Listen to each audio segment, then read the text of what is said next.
Hello everyone, welcome all Drona Warriors at the platform mission Jeet, जो आपके अपनों के लिए बना हुआ है, जो आपकी मंजिल जो कि है IIT JEE तक पहुंचाने के लिए बना हुआ है। इस प्लेटफॉर्म पर आपका सभी का बहुत बहुत स्वागत है। Good evening everyone. कैसे हैं सभी लोग? कैसे हैं सभी प्यारे प्यारे लोग?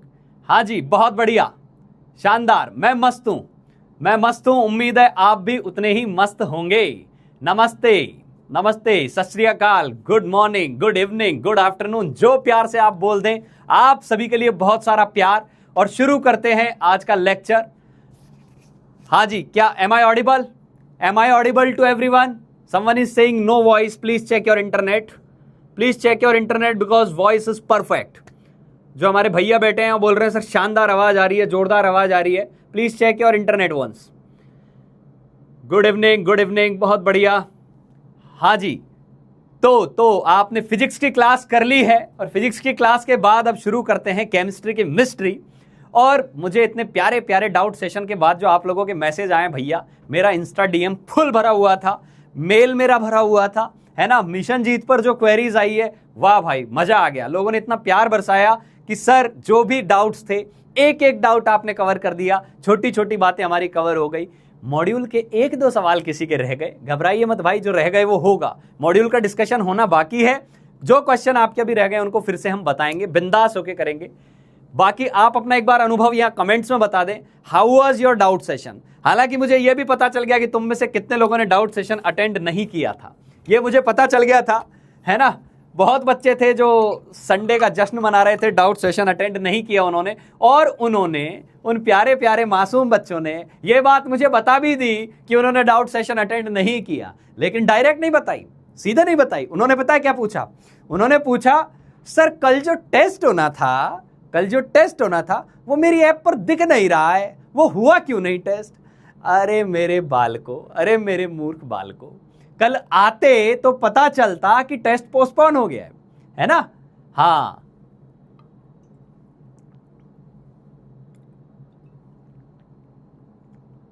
हाँ, अभी भी लिख रहे हैं।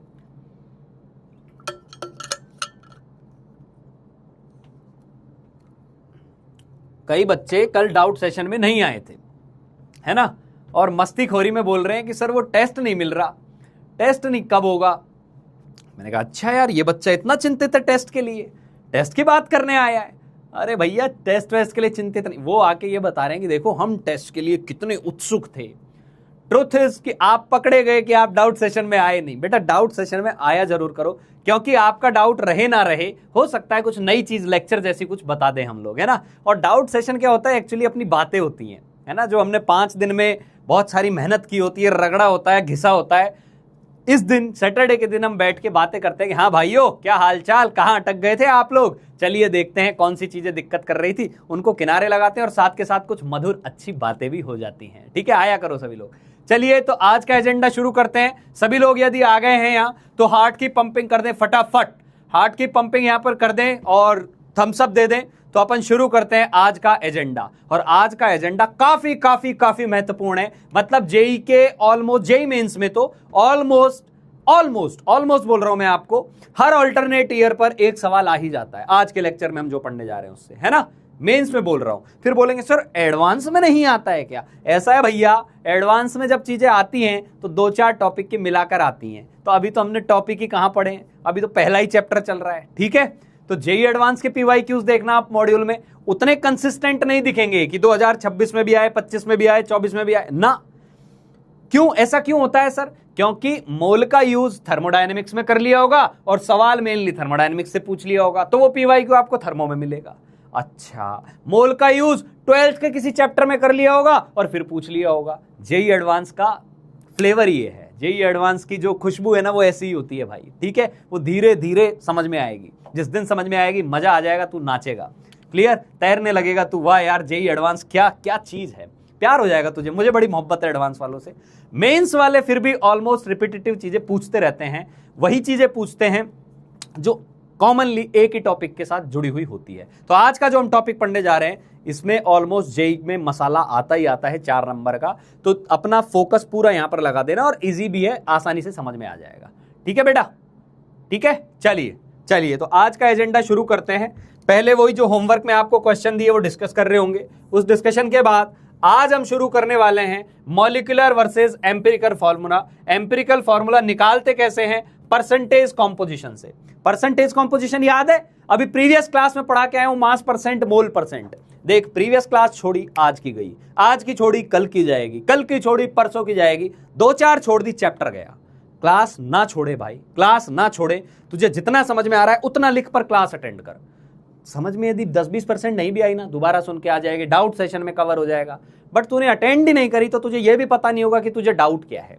मैं ना कई बार बच्चे ऑफलाइन में भी जब डाउट पूछने आ जाते हैं ना, Many a times they come for asking the doubt, और मैं पूछता हूं अच्छा चल बता इस क्वेश्चन में अटका कहां, वही नहीं पता था तो मैं बोलता हूं पहले तुझे ये डाउट है कि तेरा डाउट क्या है, तो उस चीज को सॉल्व करके आओ। लेकिन डाउट में डाउट क्या है ये तब पता चलेगा जब क्लास अटेंड करेगा कि क्लास में एक्चुअल में डाउट क्या था। समझ में आई बात? तो क्लास अटेंड करना जरूर है। तो ये हम मेनली आज डील कर रहे होंगे। ये आपका सेक्शन बी है मॉड्यूल का। यदि हम इसको मक्खन की तरह सीख के चले गए तो मैं आज आपको होमवर्क में सेक्शन बी दे के जाऊंगा, जो तू कल करके आ रहा होगा। और एक बहुत ही इंपॉर्टेंट पार्ट जिसके लिए कई बच्चों के मैसेज आए कि सर स्कूल में स्टोइकियोमेट्री बता दी है बट ऊपर से जा रही है, बाउंसर जा रही है। तो स्टोइकियोमेट्री में ना तीर छोड़ने वाला है, तो स्टोइकियोमेट्री को ना फोड़ने वाला है, क्योंकि स्टोइकियोमेट्री के लिए जो बेसिक्स चाहिए वो बेसिक्स हम इतने स्ट्रॉन्ग बिल्ड करके आ चुके हैं कि तुझे घबराने की जरूरत ही नहीं पड़ेगी। तुझे अब स्टोइकियोमेट्री ऐसे लगेगी कि एक पेन 5 रुपए का तो 10 पेन 50 रुपए के, एक पेन एक बॉल यदि ली 8 रुपए की तो 5 बॉल 40 रुपए की। ये होगी स्टोइकियोमेट्री। स्टोइकियोमेट्री में तू क्यों अटकता है? क्योंकि तुझे मोल के फॉर्मूले नहीं आते, क्योंकि तुझे समझ नहीं होती कि मास दिया है तो पार्टिकल पे कैसे जाना है, पार्टिकल्स दिए हुए हैं तो वॉल्यूम पे कैसे जाना है। बट आपके टीसीएस सर ने जो तिराया आपको बना के दिया था, उस तिराए पर आप खुद खड़े हो गए और आपको तीनों रास्ते विजिबल हो रहे हैं। ये मजा हम कर चुके हैं। ठीक है बेटा, चलिए तो आगे बढ़ते हैं। अब आगे बढ़ते हैं। चलिए भाई, कल का जो होमवर्क दिया था ये कितने बच्चों ने कर लिया? How many of you have done this question? भाई पोल क्रिएट कर दीजिए, पोल क्रिएट कर दीजिए और बताइए बच्चों की इसमें आंसर क्या आएगा। आंसर फिल कर दीजिए फटाफट, पोल क्रिएट करो और आप बताइए आप लोगों ने क्या आंसर फिल किया। हालांकि कई इतने प्यारे बच्चे हैं, उन्होंने इसको सॉल्व करके मुझे आंसर भेज दिए, है ना। काबिले तारीफ है यार ये चीज। मतलब यहां से मैं गया और उन्होंने, एक तो वो क्या करते हैं, कुछ शॉर्ट नोट्स बनाते हैं, कुछ बच्चे वो भेज देते हैं, कुछ टाइम टेबल बनाते हैं, कुछ मतलब वो इसलिए भेज देते हैं, उनको लगता है कि सर ट्रैक कर रहे हैं। एटलीस्ट वो ये भी लिख देते हैं सर 10 सवाल में से 3 ही बने, 7 नहीं बने। मैं उनकी ईमानदारी की तारीफ करता हूं, ठीक है, कि ठीक है उसने अटेम्प्ट किया ना। पर कई पापी ऐसे भी है, सुना, कहीं नोटिफिकेशन आया, टिंग, उसके साथ ही निकल लिए, खत्म, क्लास खत्म, गया, टाटा बाय बाय। और फिर 3 दिन बाद याद आया सर वो बैकलॉग बहुत हो गया है। ये गलत चीज है भैया, इनके साथ हम खड़े नहीं होंगे। समझ में आ गई बात? ये गलत चीज है। ईमानदारी के साथ चलना पड़ेगा। ईमानदारी से तू चलेगा और तुझे कुछ भी समझ में नहीं आ रहा तो इतनी गारंटी मैं देता हूं कि तुझे एक एक चीज समझा ले जाऊंगा। लेकिन तेरे अंदर ईमानदारी ही नहीं है, तू खुद के साथ ही चीटिंग कर रहा है, फिर उसका कोई इलाज ही नहीं है। ठीक है बेटा, चलिए पोल आ गया भाई, आंसर बताओ। आंसर बताएंगे सभी लोग, आंसर बताएंगे।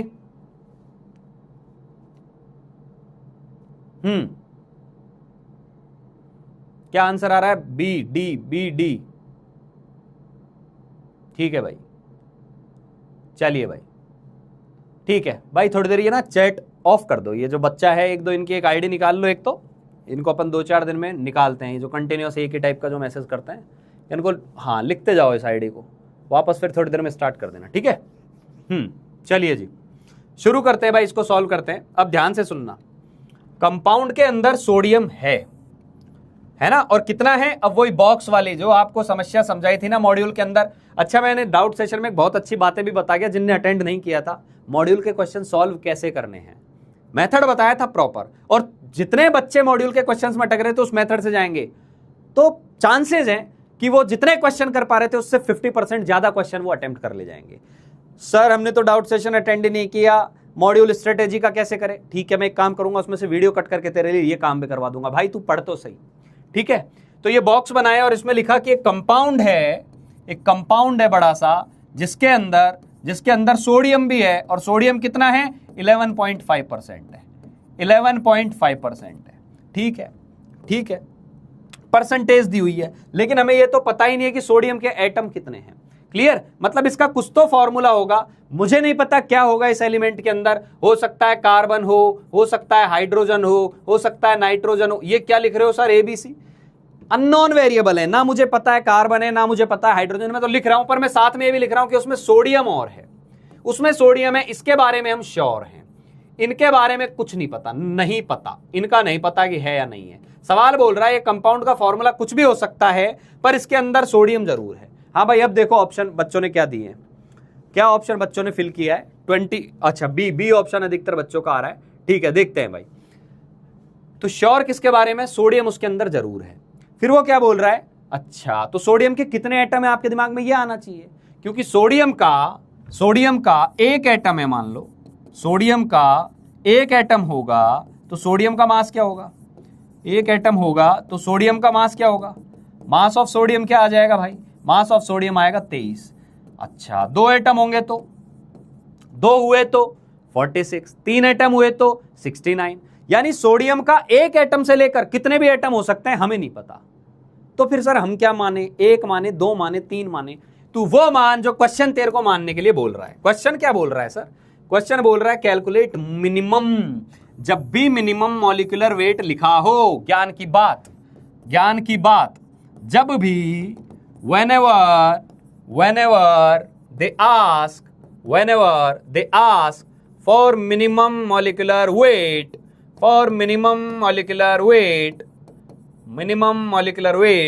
consider one atom। ये बात समझ में आ गई होगी, कंसिडर वन एटम, ये बात समझ में आई या नहीं भाई, क्योंकि मिनिमम बोल रहा है, मिनिमम सोडियम जो है 11.5% है, तो मिनिमम कब होगा, कम से कम एक एटम तो होना चाहिए, कम से कम एक एटम तो होना चाहिए।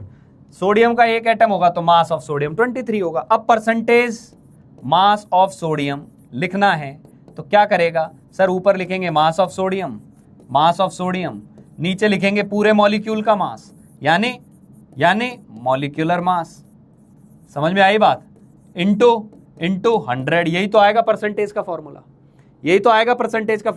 क्या यहां तक सभी लोगों को बात समझ में आ रही है, बेटा? यहां तक यदि समझ में आ रही है तो हार्ट्स या थम्स अप या यस सर, आ रहा है सर, इस तरीके का लिखे। जिनकी पहली क्लास है उनको केवल ये पता होना चाहिए कि परसेंटेज मास जिसका भी निकालते हैं उसमें ऊपर क्या लिखते हैं, जिसका मास के बारे में बात कर रहे हैं वो लिखते हैं, नीचे टोटल मास लिखते हैं इनटू 100। ठीक है बेटा, ठीक है, ये बात समझ में आ रही है? ठीक है। उसने बोला मिनिमम मॉलिक्यूलर वेट, तो मिनिमम मॉलिक्यूलर वेट का क्या मीनिंग हो गया, मिनिमम मॉलिक्यूलर वेट का मतलब हो गया कि एक एटम तो कम से कम होना चाहिए, सोडियम का एक एटम होना चाहिए तो 23 होना चाहिए। ठीक है, अब इस फॉर्मूले के अंदर ये जो परसेंटेज मास का जो फॉर्मूला दिया हुआ है ना, इसमें आधी बातें दी हुई हैं और एक आध पता करनी है। तो परसेंटेज मास कितना दिया हुआ है 11.5, लिख दो उसको। सोडियम का मास कितना है सर 23। आपको कैसे पता चला, मैंने एक एटम मान लिया, क्यों माना, मिनिमम मॉलिक्यूलर वेट क्या है यही तो पता करना है, तो मॉलिक्यूलर वेट को मॉलिक्यूलर वेट ही लिखा, छोड़ दिया, इनटू 100। मेरा आंसर आ गया भाई, मेरा आंसर आ गया। मुझे पता है कि इसको जब मैं मल्टीप्लाई करूंगा तो 11.5 का जस्ट डबल होता है 23, तो मॉलिक्यूलर वेट को इधर ले आओ, क्रॉस मल्टीप्लाई कर दो, आंसर आ चुका है भैया 200, आंसर आ गया बी। समझ में आ गई बात, option B will be correct answer. ठीक है, if everyone is with me, तो अब लिखेंगे सर गो अहेड। तो मैं अगले क्वेश्चन पे जाऊंगा। ये काफी इंपॉर्टेंट टाइप का सवाल है। देख, इसमें क्वेश्चन ऐसे भी आ सकता था कि a compound contains 11.5% of sodium and sodium के 2 एटम है। सवाल ही बोल देता सोडियम के 2 एटम है, तो फिर तो पिक्चर ही क्लियर हो गई कि सोडियम का मास 46 ग्राम होगा, तब हम यहां 46 रख रहे होते। उसने बोला नहीं मिनिमम मॉलिक्यूलर वेट बताओ, तो मिनिमम मॉलिक्यूलर वेट है तो कम से कम 1 होना चाहिए। क्लियर, बहुत बढ़िया भाई, बहुत बढ़िया, शानदार। कितने लोगों का आंसर आ गया था, सच बताना एक बार यार, कितने लोगों का आंसर आ गया था? With red heart please tell me how many of you really did this question before doing my. करो, बताओ। हाँ, चल रहे हैं आगे, बस एक बार ये और बता दो, how many of you have done it हाँ बिफोर द लेक्चर। चलिए, बहुत बढ़िया यार, शानदार यार, जिनका भी हो गया। अब देख, जिनका हो गया ना, उनका आगे के क्वेश्चन तो इजीली हो जाएंगे, उनके आगे आगे के क्वेश्चन इजीली हो जाएंगे। अब इसके अंदर सुनना, इसके अंदर सुनना। अब तेरे को इसने बोला है कि आयरन का जो वेट है वो 0.5% आयरन है, 0.5%। अच्छा, एक एटम का मास 56 होता है, ये सवाल देके चलता है। बताओ कौन कौन से टोटल मॉलिक्यूलर वेट की वैल्यू हो सकती है। इस बार ना मिनिमम बोला ना मैक्सिमम बोला, इसने सब कुछ आपके ऊपर छोड़ दिया कि तेरी मर्जी तू 1 एटम मान, तेरी मर्जी तू 2 एटम मान, तेरी मर्जी तू 4 एटम मान, मुझे तो ये बता दे मॉलिक्यूलर वेट क्या क्या हो सकता है। आंसर बताओ भैया, आंसर बताओ। तो ठीक है, वापस से पोल क्रिएट कर दिया जाए। हाँ जी, पोल क्रिएट कीजिए, कीजिए पोल क्रिएट। हाँ, I am waiting for your answers. इस टाइप के क्वेश्चन में फिर बोल रहा हूं भाई, एग्जाम में आने की प्रोबेबिलिटी अच्छी खासी होती है। पॉजिटिवली इन्वॉल्व होइए। आपका आंसर पहले आया है, बहुत अच्छी बात है। नहीं आया है कोई बात नहीं, इसको सुनिए, अभी समझ में आ जाएगा। अच्छा सवाल है। यहां देखो, आपको एक्चुअली ये पकड़ना होता है कि यार मुझे परसेंटेज मास तो दे दी। देख, दो बातें हैं। परसेंटेज का फॉर्मूला क्या है? परसेंटेज का फॉर्मूला क्या है? परसेंटेज का फॉर्मूला होता है, परसेंटेज बाय मास का फॉर्मूला होता है हमारे पास mass of component, mass of component divided by total mass into 100। जो नए बच्चे आए हैं ना, उनके लिए भी बता दे रहा हूं, ये फॉर्मूला होता है। अब देख, इसमें 3 चीजें दिख रही हैं तुझे, 3 चीजें दिख रही हैं, परसेंटेज, कंपोनेंट का मास और टोटल। इन 3 में से 2 चीजें सवाल देगा, देनी पड़ेगी उसको। तुझे ढूंढना है कैसे दी हुई है। मुझे दिख रहा है यहां पे, मुझे एक चीज तो दिख गई कि सर परसेंटेज दी हुई है, यानी ये दिया हुआ है। पूछ रहा है वो टोटल मास, मतलब ये पूछ रहा है, तो मास ऑफ कंपोनेंट भी दिया हुआ है। तेरी दिव्य दृष्टि तुझे खोलनी पड़ेगी, जो तीसरी आंख है ना, ये खोलनी पड़ेगी उसके लिए। हाँ भाई, आंसर बहुत ही बढ़िया यार, शानदार यार। बच्चों के आंसर आ गए हैं, बच्चों के आंसर आ गए हैं, मजा भी आ गया आंसर के साथ साथ। मुझे उम्मीद इतनी नहीं थी कि आप सब लोग इसका आंसर दे जाएंगे, लेकिन दे गए हैं जी, वाह भाई वाह। तो देख देख, मेरी मर्जी में कितने भी एटम मान सकता हूं। सपोज आयरन का एक एटम है, suppose it has 1 atom of iron, it has 1 atom of iron, 1 atom of Fe। मान लिया मैंने, मेरी मर्जी है। अच्छा, 1 कब मानता मैं 1 तब मानता जब मिनिमम लिखा होता। अभी मिनिमम नहीं लिखा है, पर 1 मान के देखा तो आयरन का मास क्या हो गया? 56 हो गया। आयरन का मास क्या हो गया? 56 हो गया। तो परसेंटेज बाय मास क्या है? 0.4 में वैल्यू रख रहा हूं बस। आयरन का मास क्या है? 56 है। टोटल मास क्या है? नहीं पता, इंटू 100। यहां से मॉलिक्यूलर वेट निकाला, क्या आया? मॉलिक्यूलर वेट निकाला सर 56/0.4। मॉलिक्यूलर वेट को उधर ले गए, 0.4 को इधर ले आए, इंटू 100 कर दिया। ओके सर, ये पॉइंट इधर गया, ये 0 हुआ, 56/4 14 हो गया सर, 14,000 आ गया सर। Option A. अरे रुको रुको रुको रुको, ये तो तब था ना जब तूने 1 एटम माना था, ये तो तब था जब 1 एटम था। समझ में आ गई बात? अच्छा, अब मान लो केस 2, मान लो मैंने बोला कि व्हाट इफ 2 एटम होते तो। मान लो 2 एटम है, तो मान लो 2 एटम होते तो फिर आयरन का मास क्या आ जाता? 56 इंटू 2 आ जाता, यानी 112 आ जाता। फॉर्मूला क्या लगाते?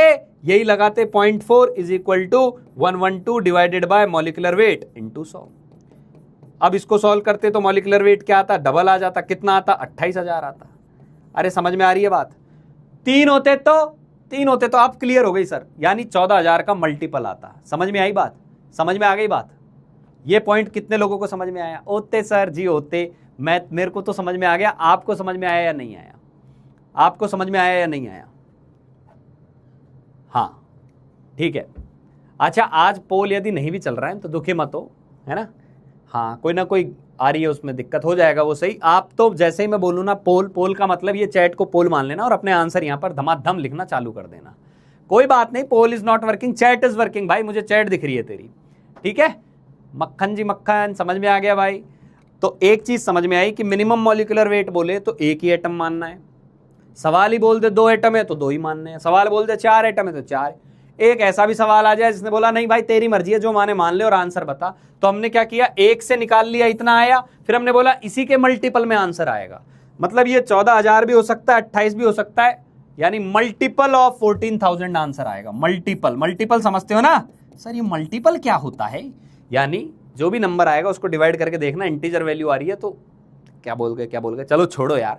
14,000 एक में आया, 28,000 एक में आएगा, इसका पहाड़ा लिखते जाना 14 का, वो सब आंसर आएंगे। तो डी आंसर आ गया। समझ में आई बात? समझ में आ गई बात? ओके बेटा, चलिए आगे चलते हैं, आगे बढ़ते हैं नेक्स्ट क्वेश्चन की तरफ। चलो ये क्वेश्चन, एक नया क्वेश्चन लिख लीजिए अपने नोट्स के अंदर। नोट्स के अंदर लिख लीजिए, एक हार्मोन है, हार्मोन्स।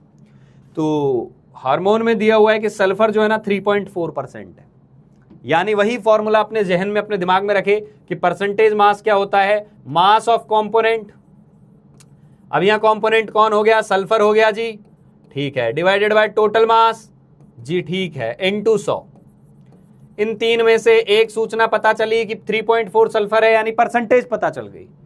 फिर बोल रहा है एक मॉलिक्यूल के अंदर, हार्मोन के एक मॉलिक्यूल के अंदर 3 एटम होते हैं सल्फर के। सवाल जानकारी देके चला गया है, बोल रहा है मॉलिक्यूलर वेट बताओ। चलो भाई सॉल्व करो, चैट बॉक्स में आंसर का इंतजार कर रहा हूं। बायो कहां से आ गई, अरे बायो नहीं आई भैया, देख, चाहे बायो हो चाहे कोई और भी सब्जेक्ट हो, दुनिया चलती है साइंस से, है ना, और विज्ञान कहीं से भी कहीं किसी को भी जोड़ सकता है।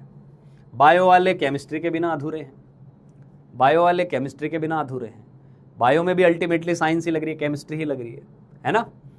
ठीक है बेटा, तो कैलकुलेशन तो वो भी, कैलकुलेशन के लिए तो उनको हमारे पास आना ही पड़ता है कि भैया ये परसेंटेज बता दो ना, कैसे करेंगे, करो बेटा। ये क्वेश्चन जो आ रहे हैं ये तो नोट्स में लिखने चाहिए। तुझे टाइम मिल जाता है ड्यूरिंग द क्लास तो क्लास में लिख ले, टाइम नहीं मिलता है तो क्वेश्चन डाल के खाली उसको सॉल्व करना चालू कर ले, जैसे ही क्लास खत्म हो तब क्वेश्चन लिख लिया कर। समझ गया, ये तरीका होता है लेक्चर अटेंड करते टाइम। बहुत ही बढ़िया जी, आंसर आना फिर चालू हो गया, आंसर आना फिर चालू हो गया। लगता है आज तो एकदम ये वो क्या बोलते हैं, वो दही चीनी खा के आ गए हैं। शुभ दिन जा रहा है, सवाल दे दनादन फोड़े जा रहे हैं।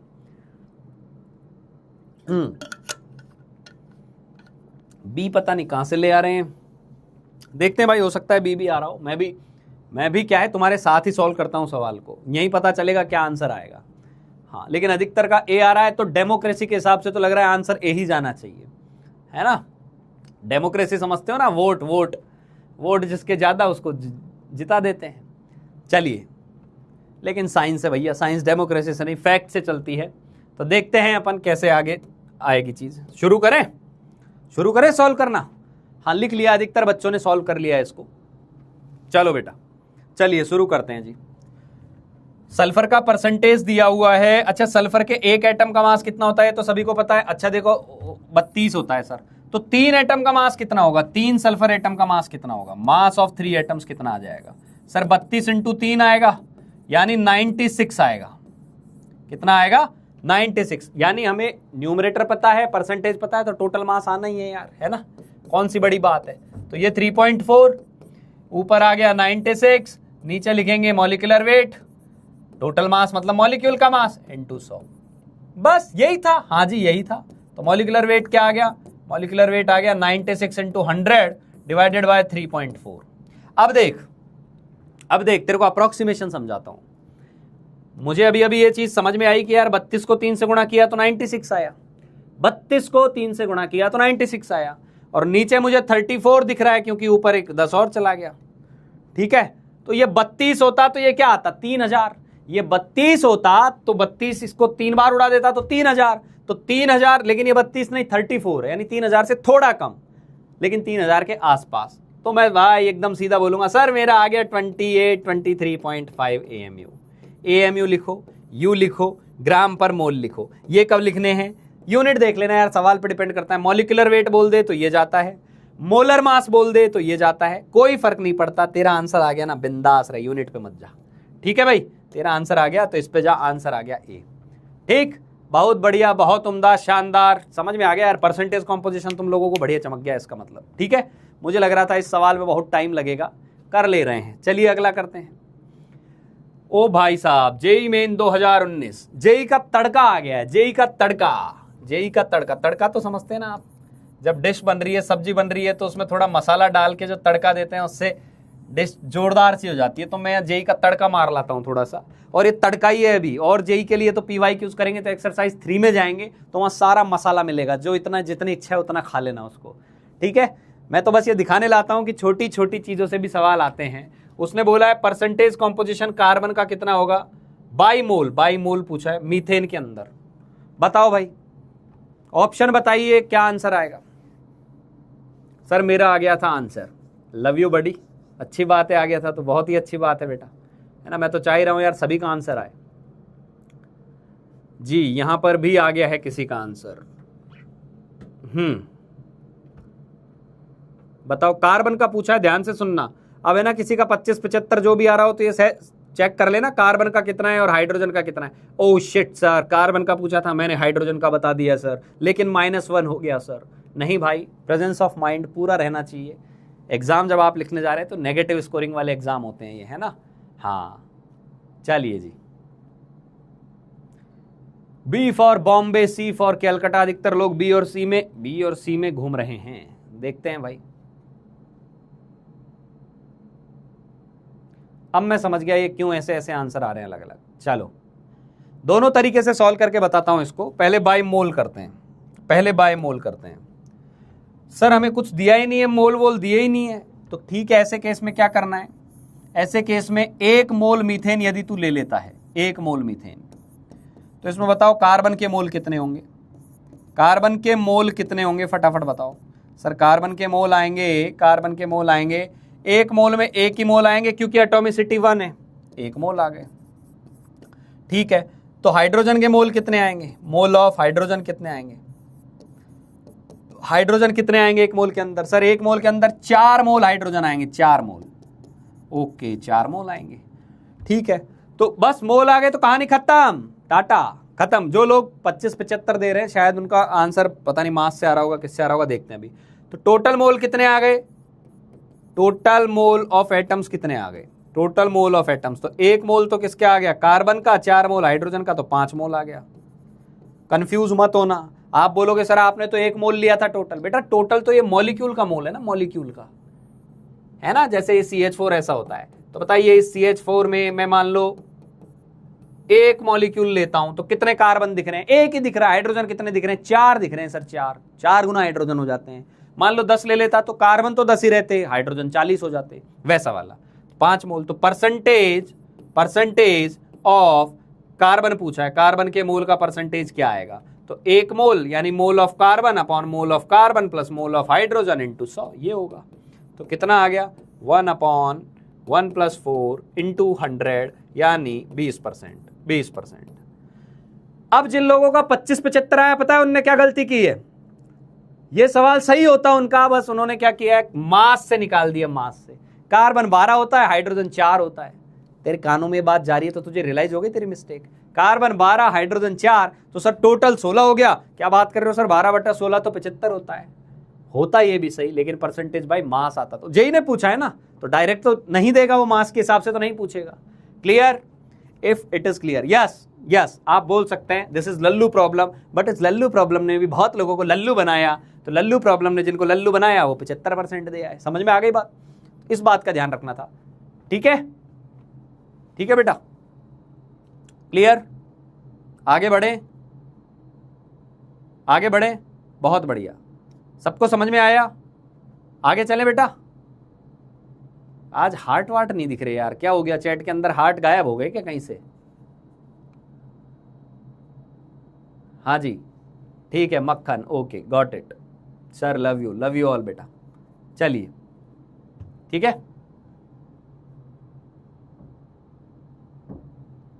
डन, बहुत बढ़िया, आ गए जी, ठीक है। चलिए नेक्स्ट, एक और जेई का तड़का। ये सवाल शायद मैंने पहले भी आपको करवाया कहीं ना कहीं, फिर देख लेते हैं कि चलो पहले करवाया तो नहीं आया होगा, आज तो इसको आना पड़ेगा। ये दिलों की बारिश हो गई, झमाझम दिल आ रहे हैं। हीमोग्लोबिन, सर बायो से मोहब्बत हो गई है क्या आपको। नहीं भाई, जेई वालों को है। जेई वाले क्या करते हैं ना, कुछ ऐसे नाम यूज करते हैं कि आधा बच्चा तो हीमोग्लोबिन के बारे में सोच के बेहोश होकर निकल लेगा। पता नहीं यार ये हीमोग्लोबिन का क्या फॉर्मूला होता है, सर हमने तो कभी नहीं पढ़ा, पढ़ना भी नहीं था, उसकी पूरी बात तो सुन ले। हीमोग्लोबिन के अंदर आयरन होता है, हाँ सर होता है। आयरन की कमी आ जाती है तो हीमोग्लोबिन डिस्टर्ब हो जाता है बॉडी के अंदर। बोलता है हीमोग्लोबिन में ना इतना % आयरन होता है बाय मास। तो बताइए, ध्यान से सुनना, यानी हीमोग्लोबिन को एक डब्बे में बंद कर दो, ठीक है। और क्या इंफॉर्मेशन दी हुई है इसमें, बोला है इसमें परसेंटेज ऑफ आयरन जो होता है, हमेशा इस तरीके से सवाल को सॉल्व करें। परसेंटेज ऑफ आयरन जो होता है 0.34% होता है, यानी ये इसका मास जो भी होगा, आयरन का मास इसके मास का 0.34% होगा। अच्छा, और हीमोग्लोबिन का मास कितना दिया है? हीमोग्लोबिन का मास दिया हुआ है 3.3 ग्राम ऑफ हीमोग्लोबिन, और बोल रहा है 3.3 ग्राम हीमोग्लोबिन के अंदर, 3.3 ग्राम हीमोग्लोबिन के अंदर आयरन के एटम्स की संख्या क्या होगी? आयरन के एटम्स की संख्या क्या होगी? तो ये तो मोल कॉन्सेप्ट का बेसिक सवाल है। सॉल्व कीजिए, इसको सॉल्व कीजिए, करो भाई। आंसर बताएंगे सभी लोग, आंसर बताएंगे। पता नहीं कौन कौन लोग हैं यहाँ पर। बैटमैन आ गया है, अथर्व आ गया है, प्राची है, स्वाति है, सब लोग जो है, आयत है, ठीक है, आशुतोष, सोमन, आरव, विवेक, ठीक है भाई, सभी लोग यार एक बार फटाफट इसको सॉल्व करो। सॉल्व करेंगे सभी लोग, सॉल्व करो। जिन लोगों का आंसर आएगा ना, मैं उन्हीं का नाम बोल दूंगा। सॉल्व करो जिन लोगों का आंसर आएगा। हाँ जी, खुशी का आंसर आ गया है, आयुष का आ गया है।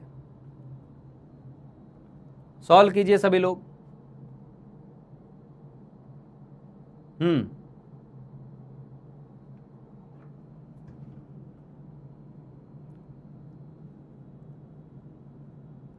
सी आंसर अधिकतर बच्चों का आ रहा है, देखते हैं भाई, लगता है सही है आंसर सी। वैसे जिन लोगों का सी आ रहा है, बहुत बढ़िया भाई, बहुत बढ़िया। दुष्यंत, अभिमन्यु, अपूर्व, मन्नत, आदित्य, कृतिका, ऋषभ, मयंक, मनोज, बहुत बढ़िया बेटा, बहुत बढ़िया, शानदार शानदार। हाँ, ऐसे आंसर चाहिए, फर्जी बातें करोगे तो नाम नहीं। जो आंसर आ रहे हैं उनके बोलते जा रहा हूँ। दर्श हो गया, हिमांशु हो गया, अभिषेक हो गया, ऋषभ हो गया, जतिन, रिद्धि, विनेश, यक्ष, निगमा, रोहित, अंकित, अभिषेक, बहुत बढ़िया बेटा, बहुत ही बढ़िया, उम्दा। चलिए, जिन लोगों का आंसर आ गया बहुत अच्छी बात है। तो देखो, आयरन के एटम्स पूछे हैं ना, अब वही बात हो गई, एटम्स पूछे हैं, मास दिया हुआ है, लेकिन ध्यान देना हीमोग्लोबिन का मास दिया है, हीमोग्लोबिन का मास। तो पहले परसेंटेज वाला फॉर्मूला लगाएंगे। परसेंटेज ऑफ आयरन दिया हुआ है, तो परसेंटेज ऑफ आयरन क्या आएगा? पहले लिखेंगे मास ऑफ आयरन, और परसेंटेज किसके अंदर है? हीमोग्लोबिन के अंदर, तो मास ऑफ हीमोग्लोबिन। हीमोग्लोबिन को मैं एच भी लिख दे रहा हूं, एच भी, ठीक है, हीमोग्लोबिन इंटू 100। तो परसेंटेज ऑफ आयरन कितना दिया है बेटा? परसेंटेज ऑफ आयरन दिया हुआ है सर, परसेंटेज ऑफ आयरन दिया हुआ है, यहां लहराते हुए यहां लिख देता हूं 0.34%, 0.34। तो मास of iron, mass of iron का नहीं पता सर, मास ऑफ आयरन नहीं पता क्या है, लेकिन हीमोग्लोबिन का मास 3.3 दिया हुआ है इंटू 100। तो क्या मैं यहां से मास ऑफ आयरन निकाल लूंगा? Yes sir, mass of iron आ जाएगा यहां से। मास ऑफ आयरन क्या आया बेटा? मास ऑफ आयरन आ गया sir 3.3 into 0.34 divided by 100, divided by 100, ऐसा कुछ आंसर आ गया। ठीक है भाई, ये मास ऑफ आयरन आ गया, मास ऑफ आयरन आ गया। सर इसको थोड़ा और सॉल्व कर दीजिए, बहुत मुश्किल है, हम कैसे इसको कैलकुलेट करेंगे? अरे कर लोगे, इतना मुश्किल है नहीं, फिर भी चलो ठीक है, कर लेते हैं। ये पॉइंट उड़ाया, ये 0 नीचे आ गया, ये पॉइंट उड़ाया, 2 0 नीचे आ गए। 33 इंटू 34 कर दीजिए, 33 इंटू 4 करेंगे, 33 इंटू 4 करोगे तो आ जाएगा आपका 132, तो ये 2 ऊपर चला गया, और 33 इंटू 3 करेंगे, 13 यहाँ पर 13 यहाँ पर वो क्या बोलते हैं, ऊपर चढ़ जाती है, हासिल आ गई। तो 33 इंटू 3 99, 99 प्लस 13, तो ये हो गया सर 112, ऐसा कुछ आ गया। ठीक है, बहुत बढ़िया। और नीचे सर ये आ गया 1000 भी नहीं, 10,000 भी नहीं, 1 लाख आ गया सर, 1 लाख आ गया। क्लियर? तो ये 0, ये 0, ये 0 और ये 0। ठीक है, तो ये आ गया भाई 0.0। हाँ, इसको उड़ाई देते हैं, एक बार देख लेते हैं कैसे क्या क्या आ रहा है। ये 0 गया, ये पॉइंट पे शिफ्ट हुआ, ये 0 गया, इधर पॉइंट आ गया, ये 0 गया, 3 पे पॉइंट आ गया, चौथा 0 गया, यहाँ आ गया। ठीक है भाई, तो ये 0.0112 इस तरीके का कुछ आ गया। क्लियर? इस तरीके का मास आ गया, ये आयरन का मास आया है। क्लियर?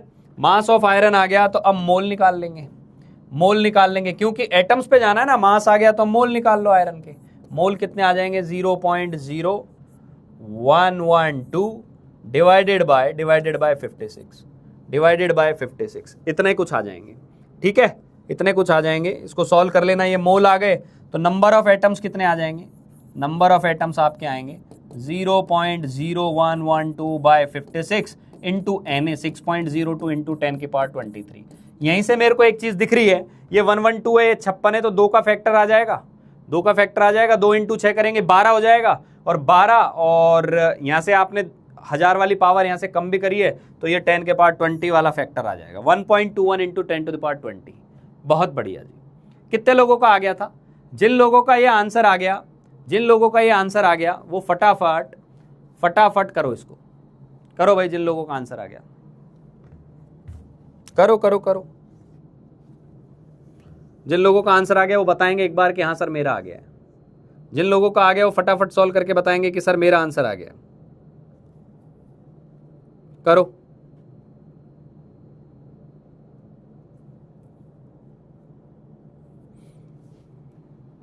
ठीक है, बहुत बढ़िया मक्खन जी मक्खन, ठीक है भाई, बहुत बढ़िया। जिनका नहीं आया वो प्रोसेस देख लो, कुछ नहीं है। पहले मैंने क्या बोला, जब तक तू ये नहीं लिखेगा ना डब्बे में कि क्या दिया है और क्या पूछा है, समस्या बनी रहेगी एज इट इज। क्योंकि तू तो एक बार पढ़ेगा, 2 बार पढ़ेगा, तेरा पहला दिमाग खराब करेगा हीमोग्लोबिन, दूसरा खराब करेगा ये परसेंटेज, तीसरा करेगा कि नंबर पूछ लिया, फिर ये मास किसका दे दिया। भैया उसको लिख ले, पहले डायग्राम बनाकर लिख ले क्या क्या दिया हुआ है। ठीक है बेटा, ठीक है। चलिए कैलकुलेशन करके देख लेना, कैलकुलेटिव का क्वेश्चन है। ठीक है बेटा, बहुत बढ़िया। ये क्वेश्चन आपको होमवर्क के लिए दे रहा हूं, ये क्वेश्चन आपको होमवर्क के लिए दे रहा हूं, फिर हम नया टॉपिक चालू करेंगे। ये क्वेश्चन आपको दे रहा हूं मैं होमवर्क के लिए। चलो लिख लो इसको। देखो क्वेश्चन जो दिए जाते हैं ना सब डराने, ये मतलब यूं मान ले, ये जेई लिख देता हूं इसमें, ये जेई 2028 है, जेई मेन 2028 में पूछ लेंगे। Expected question in JEE 2028। Sir आपको पता है? नहीं भाई, ऐसा नहीं बोल रहा मैं कि यही आएगा, इस टाइप का क्वेश्चन आ सकता है। क्लियर? क्यों? क्योंकि ये क्या करते हैं ना, इनका तरीका होता है कि थोड़ी लैंग्वेज ना घुमा धुमा के दो, बच्चा डर के वहीं बेहोश हो जाए।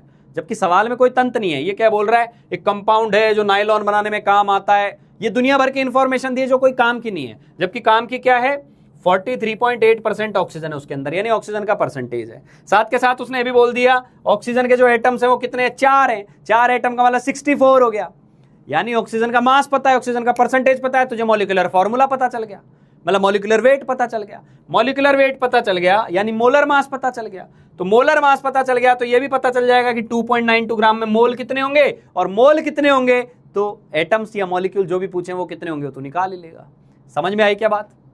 समझ में आई क्या बात? अरे नहीं भैया, no paper leak, paper leak week की बात नहीं कर रहा।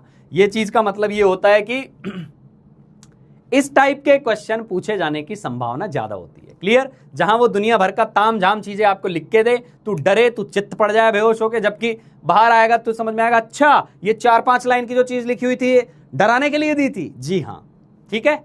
चलो बेटा, ठीक है बेटा, कर लोगे?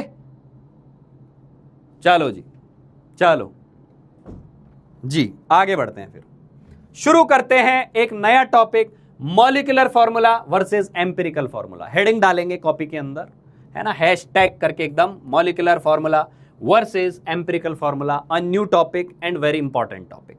Molecular formula and empirical formula. करो करो भाई, करो करो करो करो करो। अरे भाई पेपर लीक की बात नहीं है, ये अनुभव है ना, ये अनुभव है। और ये अनुभव तुम्हें 2 साल बाद समझ में आएगा जब तुम उन्हीं चीजों में टैग करके और लिख रहे होगे कि सर ऐसी चीज आपने क्लास में कराई थी, है ना। मैं बच्चों को बोलता हूं कि तू नोट से बाहर कुछ भी आ जाए तो मुझे बता देना, टॉपिक वही होगा। लेकिन मैं कभी ये नहीं बोलता कि नोट्स के अंदर जो लिखा है वो सवाल एज इट इज आ जाएगा ना भाई। देखो जेई का मतलब ही ये होता है, जेई जो हमेशा पूछता है इनोवेटिव चीज पूछता है। हर बार क्वेश्चन का पैटर्न बदलेगा, लेकिन क्या नहीं बदलेगा, कॉन्सेप्ट। कॉन्सेप्ट तेरा मजबूत होना चाहिए, कॉन्सेप्ट बहुत स्ट्रांग होना चाहिए। और कॉन्सेप्ट तेरा स्ट्रांग है ना यार, सवाल को कैसे भी घुमाए घुमाता रहे, कॉन्सेप्ट पे पकड़ होनी चाहिए अच्छी। होते ठीक है।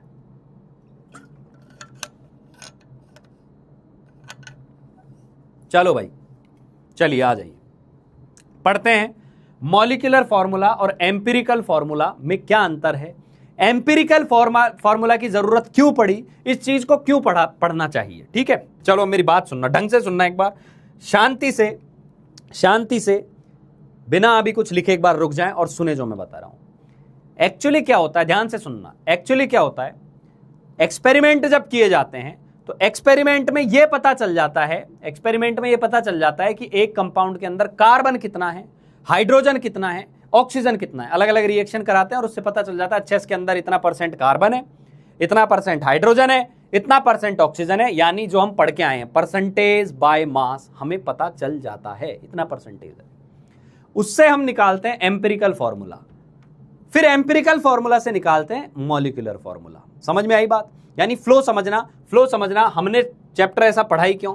क्योंकि तरीका ये है, पहले क्या पता चलता है, पहले पता चलता है परसेंटेज कॉम्पोजिशन, परसेंटेज कॉम्पोजिशन पता चलता है, परसेंटेज कॉम्पोजिशन से हमें पता चलता है एम्पिरिकल फॉर्मूला। सर ये बता तो दो होता क्या है? अरे अभी सुन लेना, कहानी सुन ले भाई, बताऊंगा। ये वाला कैरेक्टर तो तू पढ़ के आ गया, ये कैरेक्टर भी एकदम घुसाऊंगा, बताऊंगा नहीं, भेजे में बिठा दूंगा हमेशा के लिए।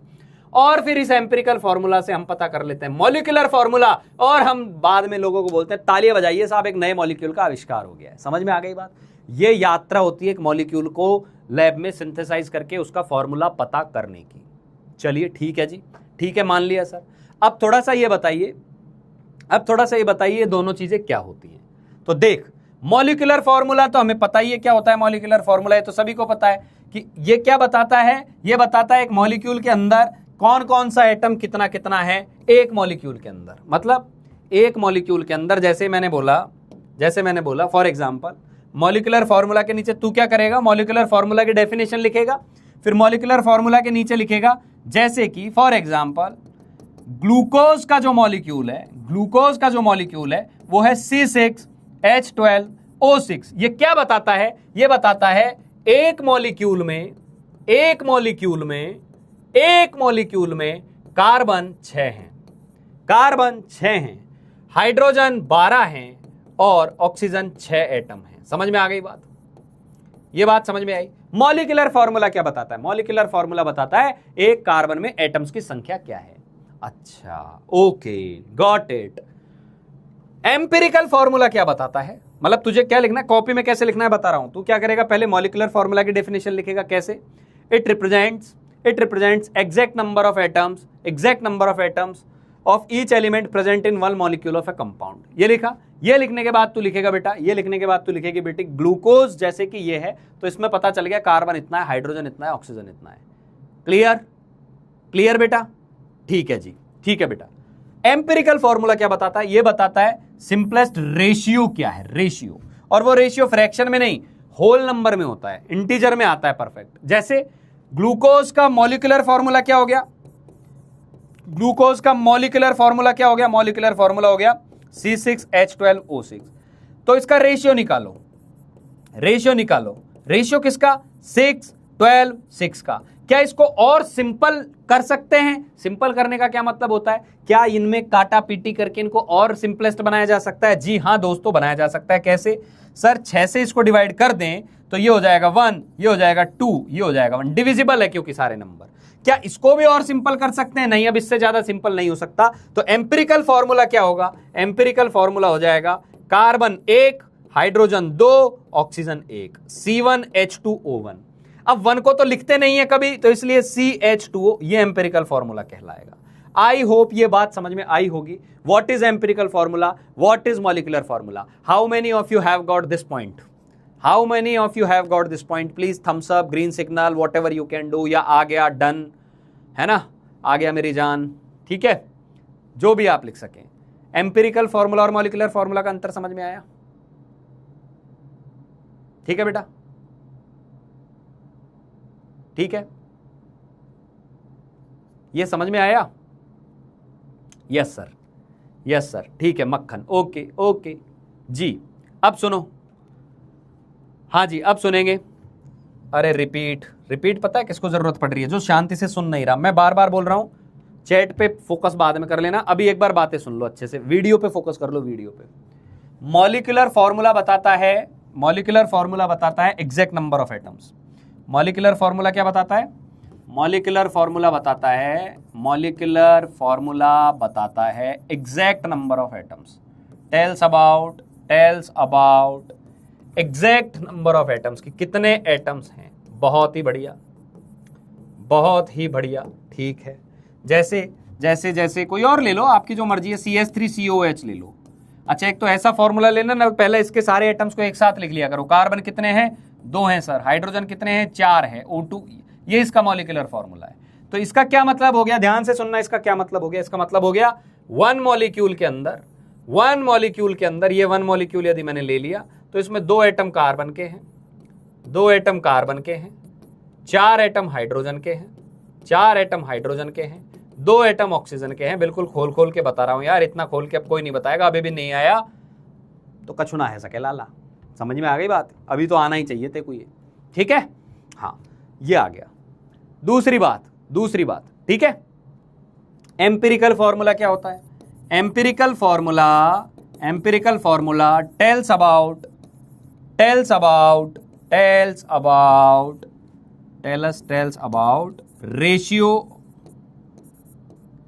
Ratio of number of atoms. Ratio क्या है? सिंपलेस्ट रेशियो क्या है? जैसे इसी एग्जांपल की अपन बात कर लें, CH3COH की बात कर लें, तो इसका रेशियो क्या आ जाएगा? 2:4:2। इसको तो और सिंपल कर सकते हैं, क्या आ जाएगा? 1:1। तो इसका एम्पिरिकल फॉर्मूला क्या आ गया? एम्पिरिकल फॉर्मूला आ गया CH2O।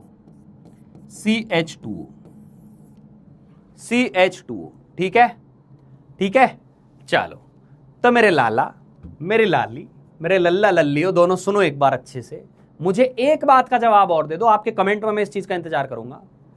ये जो रेशियो है, ये मास का रेशियो होगा कि मोल का रेशियो होगा? बस इतनी सी बात बताते ही भैया आज का लेक्चर मक्खन कर दूंगा, मेरी जिम्मेदारी है 100%। बस इतना सा पूछ रहा हूं, ये जो रेशियो आप लिख रहे हैं, ये रेशियो मास का रेशियो है कि मोल का रेशियो है? एटम्स की संख्या तो है ही, एटम्स के नंबर का है, पर यही रेशियो मोल का रेशियो आएगा कि मास का रेशियो आएगा? ठीक है, ये बता दो, फिर मैं भी बोलूंगा ओ तेजी। ठीक है, बताइए, फटाफट बोलिए, मास का रेशियो है कि मोल का रेशियो है? जिनके दिमाग में मास चल रहा है वो ये भी सोच लेना, नहीं यार इसका मास तो 12 आएगा, इसका मास तो 2 आएगा, इसका मास तो 16 आएगा, वो तो रेशियो ही कुछ और आएगा। बहुत बढ़िया भाई, हो गई कहानी खत्म। ये जो रेशियो होता है, ये simplest ratio of mole of atoms होता है। Simplest ratio of mole of atoms होता है। बस हो गई, खत्म हो गई कहानी। अब तू कर लेगा। आज के लेक्चर को अब मैं बस इंस्ट्रक्ट कर रहा हूंगा, तेरे अंदर का ज्ञान निकाल रहा हूंगा और कॉपी में लिखवा रहा हूंगा तेरे से। खत्म हो गई कहानी। ठीक है, चलो अब एक बात बता, एक बात और बताना। अगली स्लाइड पे चलूं अगली स्लाइड पे? अरे तूने लिख लिया कॉपी में लिखा या नहीं? लिख ले भाई इसको अच्छे से। हालांकि वही बात लिखाई है जो पहले लिखाई थी, है ना? हो गया ये, बहुत बढ़िया, आ गया। मोल का रेशियो एकदम सही है यार। तुम लोग कितने गजब हो गए हो यार। एक दिन था जब मोल के नाम से त्राहिमाम समझते हो ना, मेरी रक्षा करो हे प्रभु, ये कैसा चैप्टर आ गया है। ये 9-10 के बाद अचानक से ये मोल, Na, gram atomic, gram molecular, sir bomb फेंके जा रहे हैं ऊपर से ऊपर। राजन सर ने बॉम्ब डिफ्यूज करना सिखाया है मेरे लल्ला। राजन सर ने जो तेरे को बॉम्ब डिफ्यूज करना सिखा दिया है, उनको फटाफट डिफ्यूज करता रहे, आगे जाता रहे। ठीक है, चलिए जी, बहुत बढ़िया। चलो अब सुन, अब हम देखेंगे मॉलिक्यूलर फॉर्मूला में और एम्पिरिकल फॉर्मूला में क्या रिश्ता है, क्या नाता है इन लोगों के अंदर। हमें यदि एम्पिरिकल फॉर्मूला पता है तो क्या हम मॉलिक्यूलर फॉर्मूला निकाल सकते हैं, या मॉलिक्यूलर फॉर्मूला पता है तो क्या हम एम्पिरिकल फॉर्मूला निकाल सकते हैं? ठीक है, ध्यान से वापस, एक स्लाइड तेरे लिए बहुत महत्वपूर्ण है। तो भाई मैंने क्या किया, मैंने कुछ कंपाउंड लिए, ध्यान से सुनना, मैंने कुछ कंपाउंड लिए। ठीक है, ये कंपाउंड ले लिए, इधर 4-5 कंपाउंड ले लिए, उनका मैंने मॉलिक्यूलर फॉर्मूला लिखा, और फिर बोला कि मेरे लाला लाली लिखेंगे एम्पिरिकल फॉर्मूला, और मेरे लाला लाली ही लिखेंगे कि इस एम्पिरिकल फॉर्मूला की कितने यूनिट मिलकर ये मॉलिक्यूलर फॉर्मूला बना रही है। क्या ये क्या बोल गए, अभी तो ये बात ही नहीं करी। नहीं, कोई बात नहीं। जैसे एम्पिरिकल फॉर्मूला CH2O है, एम्पिरिकल फॉर्मूला क्या है? CH2O है। तो ऐसे कितने CH2O में ले लूं कि ये बन जाए? ऐसे कितने CH2O में ले लूं कि ये बन जाए? सर यहाँ कार्बन 1 है, यहाँ 2 है, यहाँ हाइड्रोजन 2 है, हाइड्रोजन 4 है, ऑक्सीजन 1 है, ऑक्सीजन 2 है। सर इसकी 2 यूनिट ले लो, ये बन जाएगा। ये रिलेशन है, हलवा है सर, हलवा। ठीक है, तो बेंजीन का फॉर्मूला है भाई, बेंजीन का फॉर्मूला है C6H6। बेंजीन का फॉर्मूला है C6H6। बेंजीन का फॉर्मूला है C6H6। बता एम्पिरिकल फॉर्मूला क्या आएगा? एम्पिरिकल फॉर्मूला क्या आएगा? कॉपी में लिखता जा। एम्पिरिकल फॉर्मूला क्या आएगा और यूनिट कितनी आएगी?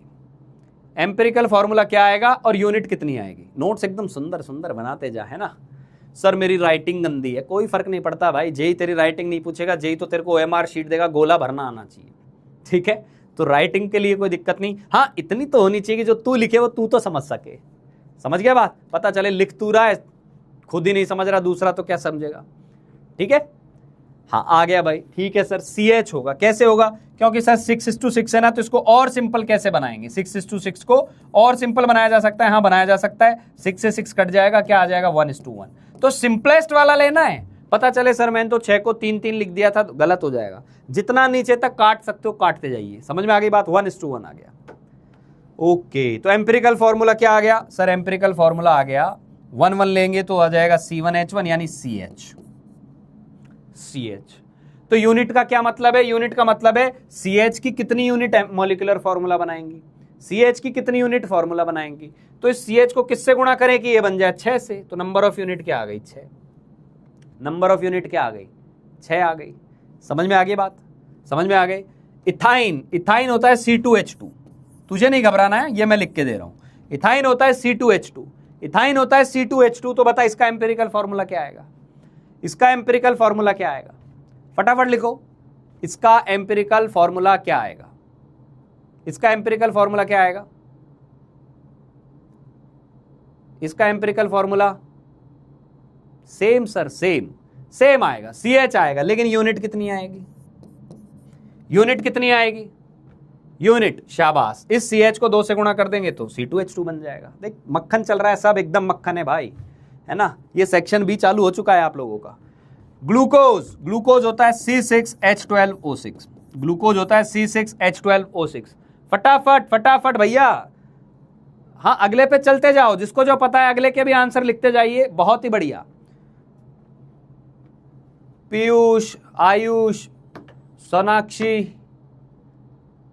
योगेंद्र, शुद्धित, आरना, दर्शन, निशांत, संजना, शगुन,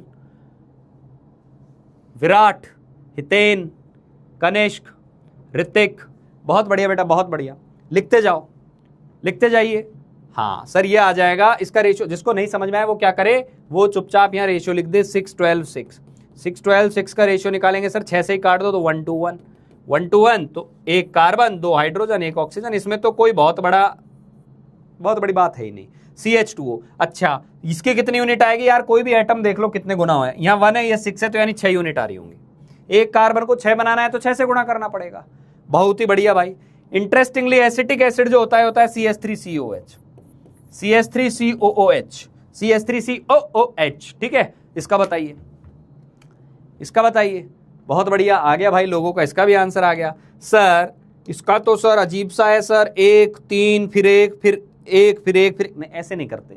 एक टाइप के एटम्स को एक साथ लिख दो, 2 कार्बन, 4 हाइड्रोजन, 2 ऑक्सीजन, ठीक है। और अब रेशियो लिखेंगे, अब रेशियो लिखेंगे तो ये भी क्या आएगा? ये भी आएगा CH2O, CH2O, ठीक है। और CH2O आ गया, CH2O आ गया, तो इसकी कितनी यूनिट है सर? यहाँ कार्बन 1 है, यहाँ 2 है, 2 यूनिट है। अब भाई मैं एक स्टेटमेंट बोलूंगा, एक स्टेटमेंट बोलूंगा और पॉज ले लूंगा, एक स्टेटमेंट बोलूंगा, पॉज ले लूंगा, रुक जाऊंगा। तेरे से सुनना चाहता हूं ट्रू है कि फॉल्स है, तेरे से सुनना चाहता हूं कि ट्रू है या फॉल्स है, ठीक है। स्टेटमेंट सुनिए, स्टेटमेंट सुनिए। एक मॉलिक्यूलर फॉर्मूला के एम्पिरिकल फॉर्मूला एक से ज्यादा हो सकते हैं। एक मॉलिक्यूलर फॉर्मूला के एम्पिरिकल फॉर्मूला एक से ज्यादा हो सकते हैं। I am repeating the statement. A single molecular formula has many empirical formula, true और false. A single molecular formula has many empirical formula, true और फॉल्स। भाई जो ट्रू बोल रहे हैं वो ढंग से सुनना मेरी बात को, फॉल्स वालों का आंसर सही है। मॉलिक्यूलर फॉर्मूला एक ही है तो क्या उसके एम्पिरिकल फॉर्मूला एक से ज्यादा होंगे? मॉलिक्यूलर फॉर्मूला तो एक ही है, यानी बेंजीन ही है। क्या बेंजीन के एम्पिरिकल फॉर्मूला CH भी है और CH के अलावा भी कुछ होगा क्या? नहीं सर, नहीं, बेंजीन का एम्पिरिकल फॉर्मूला तो CH ही होगा। बेंजीन का एम्पिरिकल फॉर्मूला CH ही होगा। लेकिन अब जो दूसरा स्टेटमेंट बोलूंगा वो तेरा दिमाग खोल देगा और तेरे को ये बातें बिल्कुल समझ में आ चुकी होगी। स्क्रीन पे लिखी हुई है, स्क्रीन पे लिखा हुआ है सब। अगला स्टेटमेंट ट्रू वालों का भी फॉल्स हो गया, ये बात समझ में आ गई है, ठीक है। इसको अभी क्लोज करते हैं। इसका मतलब क्या था वो समझा देता हूं। इसका मतलब था कि एक मॉलिक्यूल का एम्पिरिकल फॉर्मूला निकालेंगे तो एक ही टाइप का होगा। बेंजीन का एम्पिरिकल फॉर्मूला CH ही हो सकता है। कोई दूसरा आदमी एक नहीं बोल सकता नहीं मेरे बेंजीन का फॉर्मूला तो CH2 आ रहा है, तीसरा आके CH3 बोल दे, ऐसा नहीं होगा। ठीक है बेटा, ठीक है। दूसरा स्टेटमेंट बोल रहा हूं, एम्पिरिकल फॉर्मूला, एक एम्पिरिकल फॉर्मूला से बहुत सारे मॉलिक्यूलर फॉर्मूला बन सकते हैं। एक एम्पिरिकल फॉर्मूला से बहुत सारे मॉलिक्यूलर फॉर्मूला बन सकते हैं, ट्रू और फॉल्स।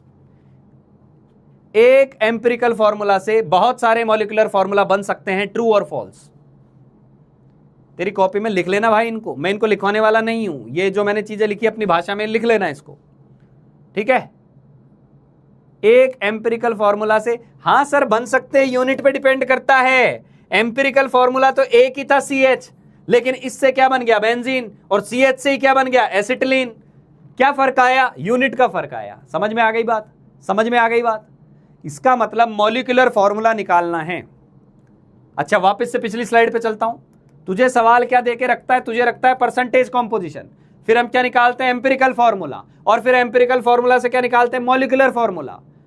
समझ में आ गई बात। तो एम्पिरिकल फॉर्मूला पे पहुंच गए तो मॉलिक्यूलर फॉर्मूला डायरेक्ट नहीं आ जाएगा। अभी एक चीज और पता करनी होगी कि इस एम्पिरिकल फॉर्मूला की कितनी यूनिट लगेगी, क्योंकि तेरा आंसर CH आ गया। मान ले तेरा आंसर CH आ गया तो CH तो भैया बेंजीन पे भी जा सकता है और CH तो भैया इथाइन पे भी जा सकता है। समझ में आई मेरी बात। तो एम्पिरिकल फॉर्मूला जब तू निकाल लेगा तो तू एकदम पावरफुल बन के नहीं घूमना है तुझे। तू बोलेगा यार ये फॉर्मूला तो आ गया, एक चीज और पता चल जाए इसकी कितनी यूनिट्स हैं, इसकी कितनी यूनिट्स हैं जो मेन फॉर्मूला बना रही है। Am I clear here. ठीक है यार, बहुत बढ़िया, अच्छे आंसर आ रहे हैं तुम लोगों के। तुम लोगों को जितने मक्खन मैं पढ़ा रहा हूं उससे ज्यादा मक्खन तुम एक्सेप्ट कर जा रहे हो उसको, ठीक है। चलिए जी, तो आगे बढ़ते हैं कि सर ये यूनिट का खेल है, यानी हमें ये दो चीजें पता चल जाए, ये पता चल जाए, ये पता चल जाए तो हम मॉलिक्यूलर फॉर्मूला निकाल देंगे, हम मॉलिक्यूलर फॉर्मूला निकाल देंगे। क्लियर, सिंपल सी बात बोली। बेंजीन का एम्पिरिकल फॉर्मूला हमेशा एक ही होगा, CH होगा, पर एम्पिरिकल फॉर्मूला CH है तो वो बेंजीन भी हो सकता है, वो इथाइन भी हो सकता है। ग्लूकोज का एम्पिरिकल फॉर्मूला CH2 ही होगा, लेकिन CH2 किसी का एम्पिरिकल फॉर्मूला है तो वो ग्लूकोज भी हो सकता है, वो एसिटिक एसिड भी हो सकता है। डिपेंड करता है नंबर ऑफ यूनिट्स कितनी है। ठीक है बेटा, क्रिस्टल क्लियर मेरी जान, क्रिस्टल क्लियर एकदम, ठीक है, बहुत बढ़िया। अब आता है, ठीक है सर, तो ये पता कैसे चलेगा कितनी यूनिट है। तो ये जो n लिखा है ना, ये n क्या है, नंबर ऑफ यूनिट कैसे पता करें, नंबर ऑफ यूनिट्स कितनी है ऑफ एम्पिरिकल फॉर्मूला, कितने एम्पिरिकल फॉर्मूला यूज होंगे। तो वो बोल रहा है एम्पिरिकल फॉर्मूला में और मॉलिक्यूलर फॉर्मूला में क्या मैथमेटिकल कनेक्शन है। तो हम बोलेंगे इन दोनों को एक दूसरे में कन्वर्ट करने के लिए हमें एक फैक्टर चाहिए, मल्टीप्लायर। देखो दुनिया भर के तमाम अंग्रेजी के शब्द यूज कर लेने से कोई बहुत बड़ी साइंस नहीं हो जाएगी। वो ये बोल रहा है कि एम्पिरिकल फॉर्मूला, ये मल्टीप्लायर n लिख दो, कुछ भी लिख दो, यानी हमें नंबर ऑफ यूनिट्स पता करनी है। कैसे पता चलेगी, अब सुन ध्यान से। सर इसका मॉलिक्यूलर मास, CH का मास क्या है, CH का मास क्या है, इसका मास क्या आएगा, CH का मास, CH का एम्पिरिकल मास क्या आएगा, इसको मैं बोलता हूं एम्पिरिकल फॉर्मूला वेट। ठीक है, जैसे मॉलिक्यूलर मास होता है ऐसे एम्पिरिकल फॉर्मूला का एम्पिरिकल फॉर्मूला मास होता है। तो एम्पिरिकल मास क्या आया सर, एम्पिरिकल मास आया 12 और 1 13 आ गया सर। ठीक है, मॉलिक्यूलर फॉर्मूला कितना आया, मॉलिक्यूलर वेट क्या आया सर, मॉलिक्यूलर वेट आया 12 × 6 72 और 6 78 आया। तो सर मैं 78 को 13 से डिवाइड कर दूं तो पता चल तो रहा है कि 6 है, पता चल तो रहा है कि 6 है। ये बात समझ में आई, ये बात समझ में आई बेटा। यानी तुझे यूनिट्स पता चल गई, यदि तुझे यूनिट पता चल गई कितनी यूनिट है, क्या होगा नंबर ऑफ यूनिट का फॉर्मूला, नंबर ऑफ यूनिट्स कितनी आ जाएगी मेरे लाला, मेरी लाली, मेरे लाला लाली को एकदम मक्खन समझ में आ रहा है और मुझे बहुत मजा आ रहा है, क्योंकि ये वो बालक हैं जो बेचारे डरते हैं कि क्या मुझसे यही होगा, क्या मैं ये कर पाऊंगा। जी भाई कर पाएगा, तेरी कंसिस्टेंसी चाहिए मुझे यहाँ, डेली तेरी लेक्चर में अटेंडेंस चाहिए, और जिस तरीके से चीज़ें समझाई जा रही है वैसे की वैसे समझ ले।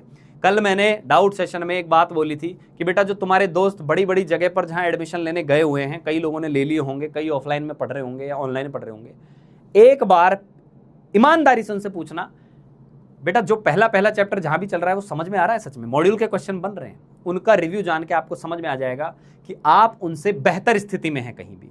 और यदि आपको लगे ये चीज तो स्प्रेड दैट वर्ड कि भाई मेरे से मोल का कुछ भी पूछ ले। कल मेरे को इतना बड़ा मैसेज लिखा एक बच्चे ने कि सर मेरा एक दोस्त है XYZ कोचिंग में वहां पढ़ाई कर रहा है, उसको 1 महीना हो गया है, मैंने कल उससे बस ऐसे ही थोड़ा सा उसको कुरेदा कि यार मोल कॉन्सेप्ट कैसा चल रहा है। सर वो रो दिया कि भाई मेरे को लगता है मैं सबसे वीक बच्चा हूं, मेरे को समझ में नहीं आ रहा है। ये स्टेटमेंट थे। तो मैंने उसको सर फोन पे लेके और मैंने उसको पढ़ाया, जैसे आपने पढ़ाया वही चीजें मैंने उसको समझा दी और उसने बोला कि यार मजा आ गया। And sir he told me कि I am also joining mission Jeet now. तो भाई मैं बोल रहा हूं ना कि यार मेरे यहाँ कहने से कि हम बहुत अच्छा पढ़ा रहे हैं नहीं होगा कुछ, तेरे को ये चीज फील हो रही है तो अपने आप ही आओगे आप लोग हमारे पास पढ़ने। समझ में आ गई बात? और हम उस चीज के लिए लगे हुए हैं कि तुझे चीजें सच में समझ में आए। ठीक है बेटा, चलिए तो नंबर ऑफ यूनिट्स क्या आ गई? नंबर ऑफ यूनिट्स क्या आ गई? नंबर ऑफ यूनिट्स आ गई, मॉलिक्यूलर फॉर्मूला का मास निकाल लो। मॉलिक्यूलर फॉर्मूला का मास निकाल लो। ये कैसे निकालते हैं? अरे 10 लेक्चर से यही निकलवा रहा हूं भैया। और एम्पिरिकल फॉर्मूला का मास निकाल लो। ये अरे कुछ नहीं, जैसे अपन मॉलिक्यूलर मास निकालते हैं वैसे निकाल लो। दोनों के फॉर्मूला का मास निकाल लो, समझ में आ जाएगा वो मास कितना गुना है। 2 गुना है तो 2 यूनिट है, 5 गुना है तो 5 यूनिट है, 10 गुना है तो 10 यूनिट है। अगले सवाल में यदि तेरा आंसर आ गया तो मैं धन्य हो जाऊंगा, ये मान लूंगा कि इसको टॉपिक समझ में आ गया। ठीक है, ये लिख लिया सभी ने? कॉपी में लिख लो इसको, कॉपी में लिख लो इसको भाई, कॉपी में लिख लो।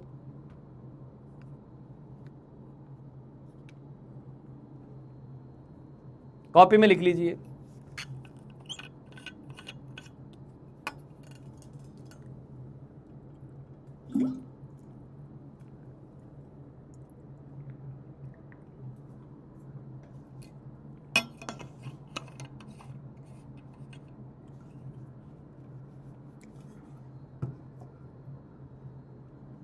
ठीक है बेटा,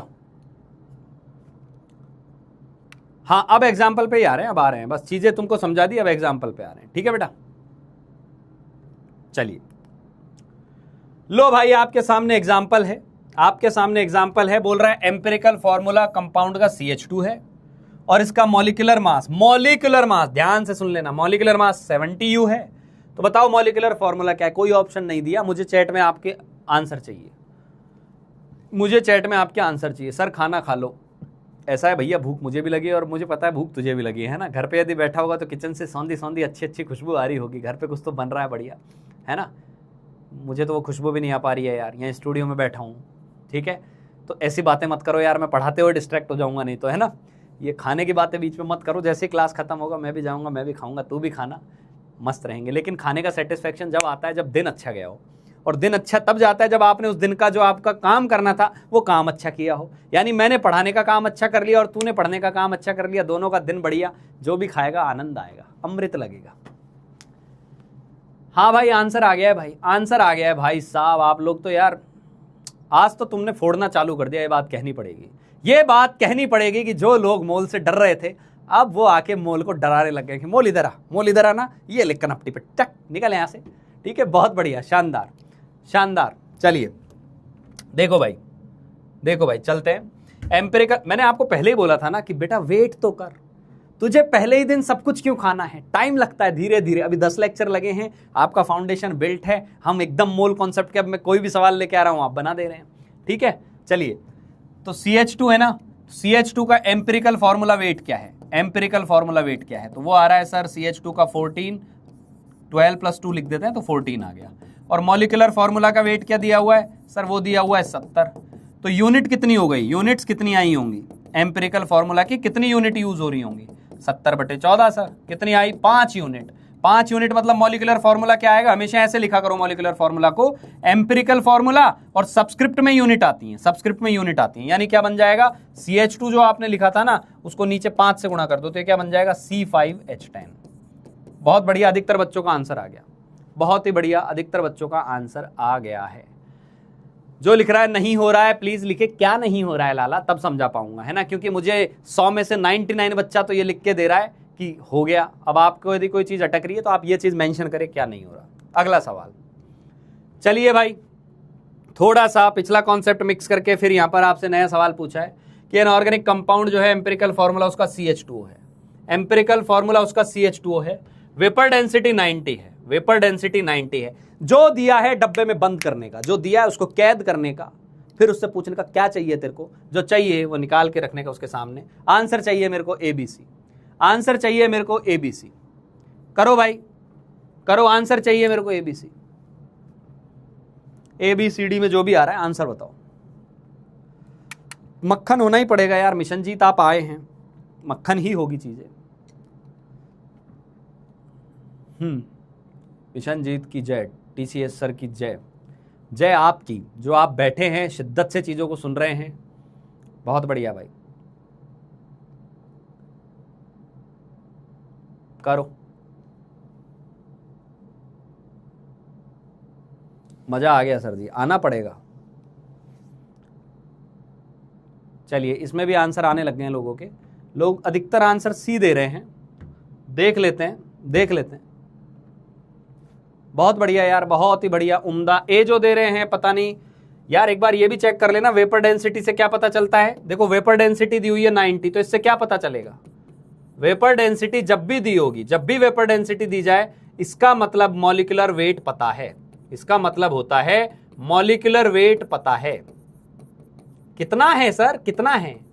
वेपर डेंसिटी का फॉर्मूला याद है आप लोगों को? अरे पापी लोगों, vapour density molecular weight divided by 2 होती है। अच्छा, तो मॉलिक्यूलर वेट जब भी आए ना, यानी वो वेपर डेंसिटी का डबल होता है। तो कितना हो गया सर? 180 हो गया। अब पता है कई तो ऐसे शार्प होते हैं, वो देखते हैं यार चारों ऑप्शन में गिन के देख लो फटाफट 180 किसका है, और उनकी किस्मत अच्छी होती है, कोई एक ही मिलता है जिसका मॉलिक्यूलर वेट 180 है, निकल जाता है। पर एक बात बताऊं यार, अटकना मत इन चीजों पे, क्योंकि कई बार जेई ऐसे ऑप्शन भी देगा कि एक से ज्यादा का 180 है। फिर क्या करेगा? फिर हमें जाना पड़ेगा एम्पिरिकल फॉर्मूला पे। तो एम्पिरिकल फॉर्मूला का मास क्या है?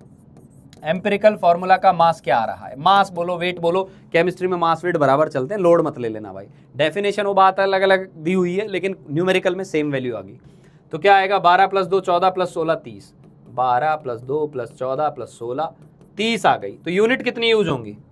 कितने यूनिट्स एम्पिरिकल फॉर्मूला की यूज होंगी? यूनिट्स कितनी आएंगी सर? यूनिट्स आएंगी 180 मॉलिक्यूलर फॉर्मूला का वेट डिवाइडेड बाय 30, 6 यूनिट आएंगी।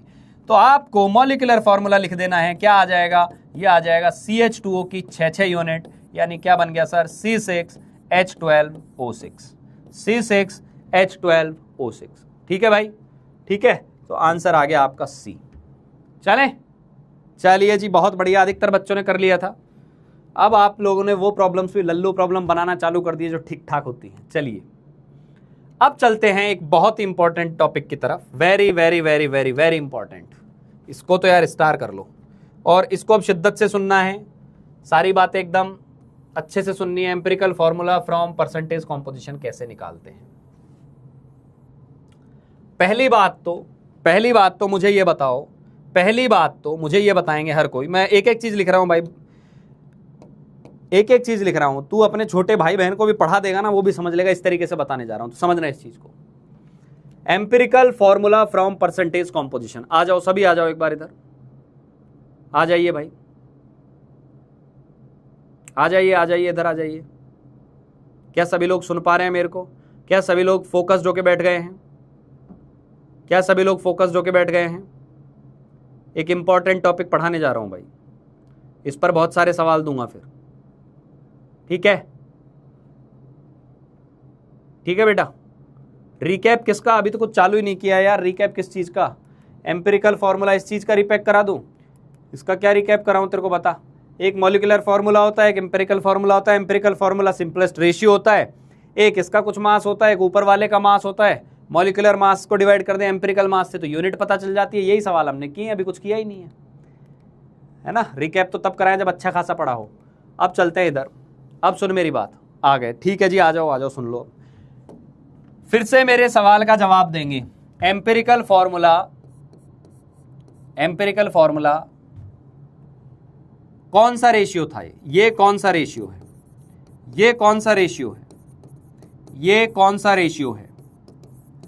मतलब मैं पूछना चाह रहा हूं, मोल का रेशियो है कि मास का रेशियो है? मोल का रेशियो है कि मास का रेशियो है? मैं पूछना चाह रहा हूं, ये मोल का रेशियो है या मास का रेशियो है?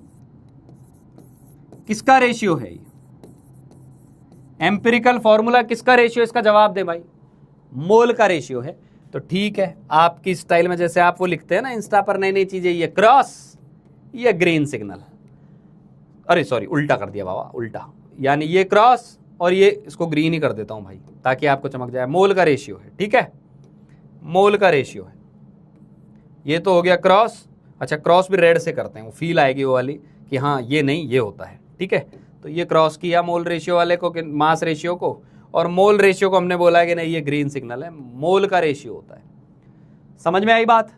समझ में आई बात? ठीक है बेटा, अब मेरी बात सुनना, ये चीज तुझे पता करनी है, ये पता करना है क्योंकि एम्पिरिकल फॉर्मूला निकालना है, तो ये पता करना है, ये पता करना है। बहुत ही बढ़िया जी, we have to calculate this, ठीक है। परसेंटेज कॉम्पोजिशन किसका देगा? परसेंटेज कॉम्पोजिशन जनरली जब कुछ नहीं लिखा हो तो मान लो ये क्या दे दिया, मास का कंपोजिशन दे दिया, परसेंटेज मास दे दिया। क्या मैं परसेंटेज मास मुझे दिया हुआ है, तो मान लो फॉर एग्जांपल ए का 80% दिया हुआ है, बी का 20% दिया हुआ है, तो मास परसेंट दिया हुआ है, परसेंटेज मास दिया है। क्या मैं डायरेक्टली इनका रेशियो लेके एम्पिरिकल फॉर्मूला निकाल दूं? बस इस बात का और जवाब दे दो।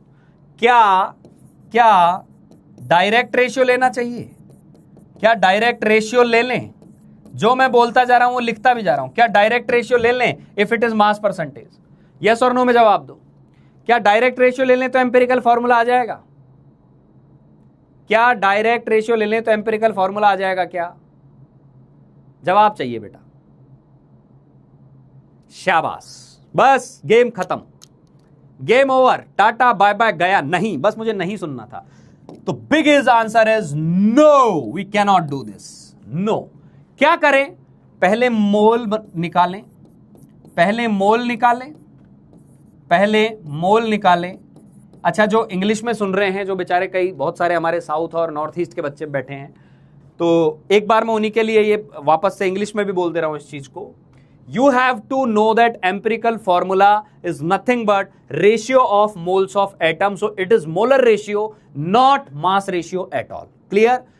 But question is saying we have to calculate empirical formula from percentage composition. Which composition? From percentage mass composition. So basically, empirical formula is molar ratio, but question has given data of mass ratio or percentage mass. So my question to all students was that either we can calculate empirical formula from this percentage mass composition. So all students are saying no sir, we cannot do it. Correct, यही मुझे सुनना था, ठीक है, that I was expecting from you. तो क्या करें? पहले मोल निकालें। मोल कैसे निकालें? मास पता करो। तो इसमें हमेशा क्या करो, सपोज टोटल मास 100 ग्राम है, टोटल मास 100 ग्राम है। समझ में आ गई बात? तो ए का मास क्या आ गया? ए का मास क्या आ गया? ए का मास आ गया 80 ग्राम, बी का मास आ गया 20 ग्राम।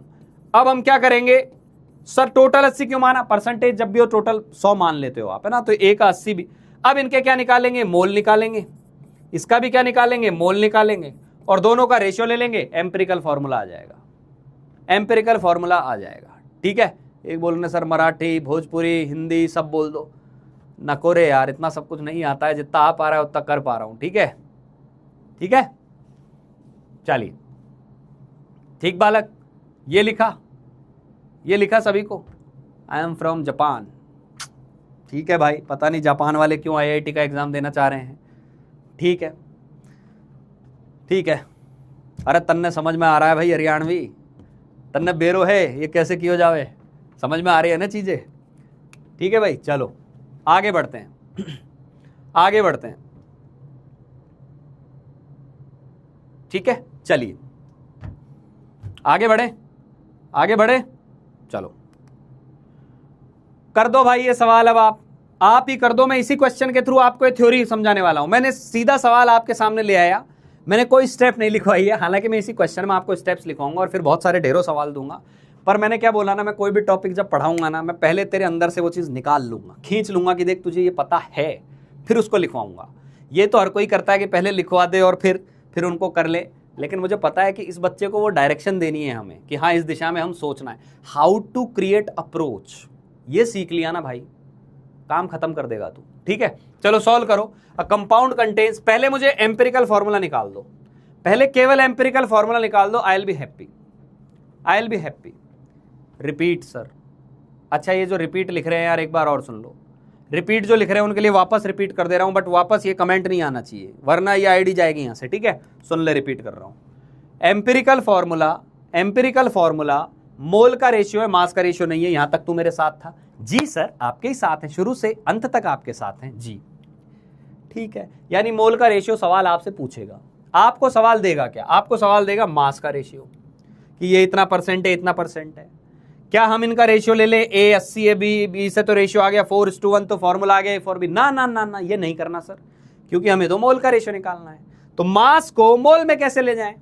सर टोटल को 100 मान लो, टोटल को 100 मान लो, तो ये 80 हो गया, 20 ग्राम हो गया। अब मास से मोल तो निकाल सकता है, मास से मोल निकल जाएंगे, उनका रेशियो ले लेना, वो मोलर रेशियो है।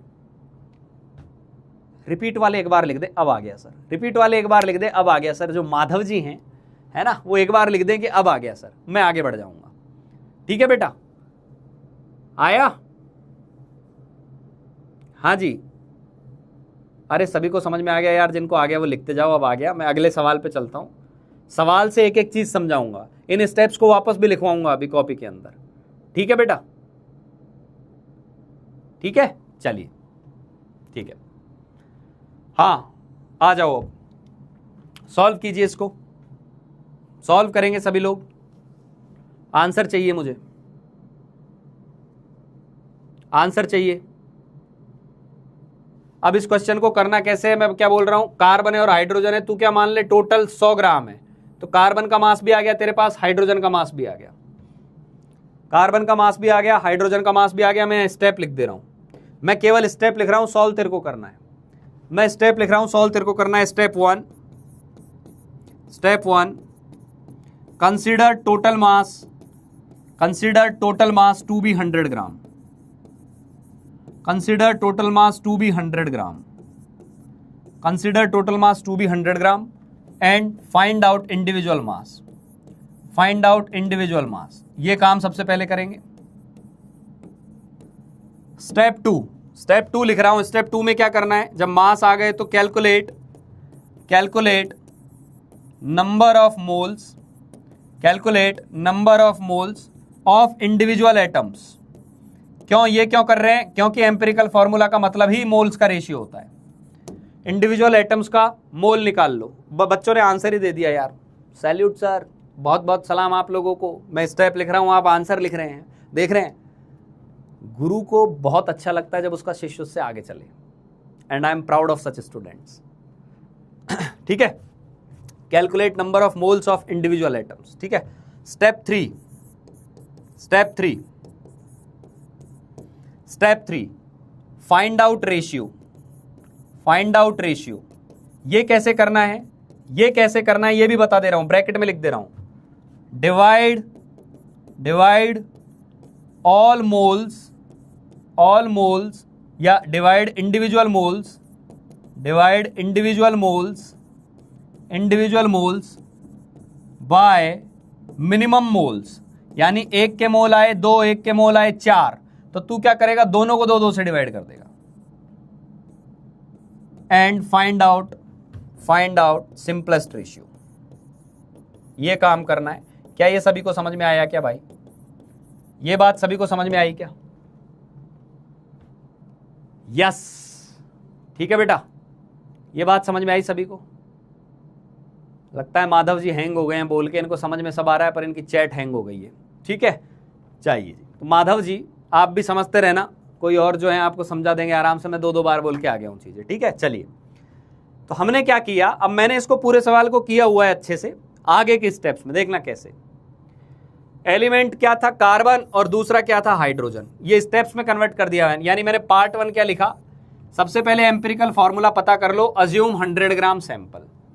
कार्बन कितना हो गया सर, कार्बन हो गया 80 ग्राम, तो मैंने लिख दिया कार्बन 80 ग्राम है, हाइड्रोजन 20 ग्राम है। कार्बन का एटॉमिक मास 12 होता है और हाइड्रोजन का एटॉमिक मास 1 होता है। तो मोल निकाले, मोल निकाले। मोल कैसे निकाले सर, इसके मोल आए 80/12, इसके मोल आए 80/12, 80/12 मास अपॉन मोलर मास, और इसका मास क्या आ जाएगा 20/1। सॉल्व किया सर, सॉल्व किया तो इसको 4 से डिवाइड कर दिया तो ये हो गया 20/3, क्योंकि हमने सिंपलेस्ट रेशियो में गए। अब मैंने जो स्टेप ली थी ना वो क्या थी, ये सिंपलेस्ट रेशियो कैसे निकालते हैं, मैंने क्या बोला, मैंने ये बोला था कि जब आपका मोल आ जाए तो उन दोनों मोल को मिनिमम मोल से डिवाइड कर दो। अब 20/1 में और 20/3 में कौन छोटा है सर, 20/1 तो 20 ही है, 20/3 6 पॉइंट कुछ आएगा, तो ये मिनिमम वाला नंबर आ गया, ये मिनिमम मोल आ गया। ये बात समझ में आई? तो तुझे क्या करना है, दोनों नंबर्स को या तो डायरेक्ट देख, या तो सीधा रेशियो ले ले, सीधा रेशियो भी ले सकता है, यहां से तेरा आंसर आ जाएगा, एलसीएम लेगा तो तेरा आंसर आ जाएगा, ये भी कर सकता है। पर कई बार ये नंबर ना बहुत अजीब सा आएगा, फ्रैक्शनल आएगा, तो तुझे हर बार क्या करना है, इस नंबर को सॉल्व करके मिनिमम मोल पता करो, 20/3 है, और 20/3 से दोनों को डिवाइड कर दो, इस 20/3 को भी डिवाइड कर दो जो कि 1 बन जाएगा, और इस 20/1 को भी 20/3 से डिवाइड कर दो, तो ये क्या बन गया, ये तेरा बन जाएगा 3। तो ये रेशियो क्या आ गया, कार्बन 1 हाइड्रोजन 3 CH3 आ गया। ये जिन लोगों को समझ में आ गया, CH3 मैंने ग्रीन कलर में लिखा है, या ग्रीन हार्ट भेज दो, ग्रीन कलर में लिखा है, ग्रीन हार्ट भेज दो बेटा, फटाफट लिख दो CH3, फटाफट लिख दो, ग्रीन हार्ट चाहिए, ग्रीन हार्ट चाहिए बेटा, जिन लोगों को आ गया वो लिख दो, ठीक है, ग्रीन हार्ट भेजेंगे सभी लोग, ग्रीन हार्ट। अरे रॉन्ग कैसे है भाई, ये 80/12 है, 4 से तूने डिवाइड किया 20/3 है, ये 20 था और हाइड्रोजन का 1 ही होता है, समझ में आ गई बात? ठीक है बेटा, बहुत बढ़िया। ये CH3 आ गया, जब ये CH3 आ गया तो एम्पिरिकल फॉर्मूला का मास भी आ गया, एम्पिरिकल फॉर्मूला का मास आ गया 12 और 3 15।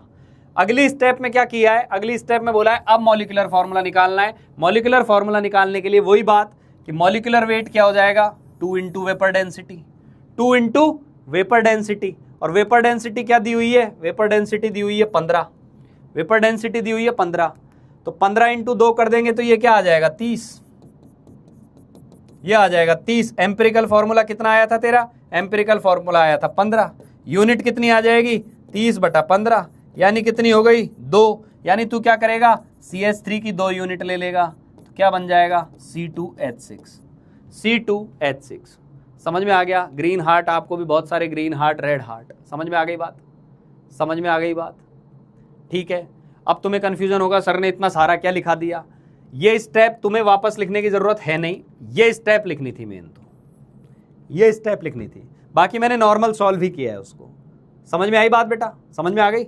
ये नॉर्मल सॉल्व किया है कि पहले मास में कन्वर्ट कर लो, वापस से रिपीट कर रहा हूं, पहले मास में कन्वर्ट कर लो, फिर मोल निकाल लो, मोल निकाल लो, दूसरी स्टेप ये थी। तीसरी स्टेप क्या थी, इनमें जो सबसे छोटा मोल है, क्योंकि रेशियो तो तभी आएगा ना यार कि सबसे छोटे का सब बड़े वाले में भाग देते जाओ, तो सबसे छोटा नंबर 20/3 था, 20/3 में भी 20/3 का भाग दिया, 20/1 में भी 20/3 का भाग दिया, और जब भाग दे दिया तो ये रेशियो आ गया। सिंपल सी बात है, 1:3।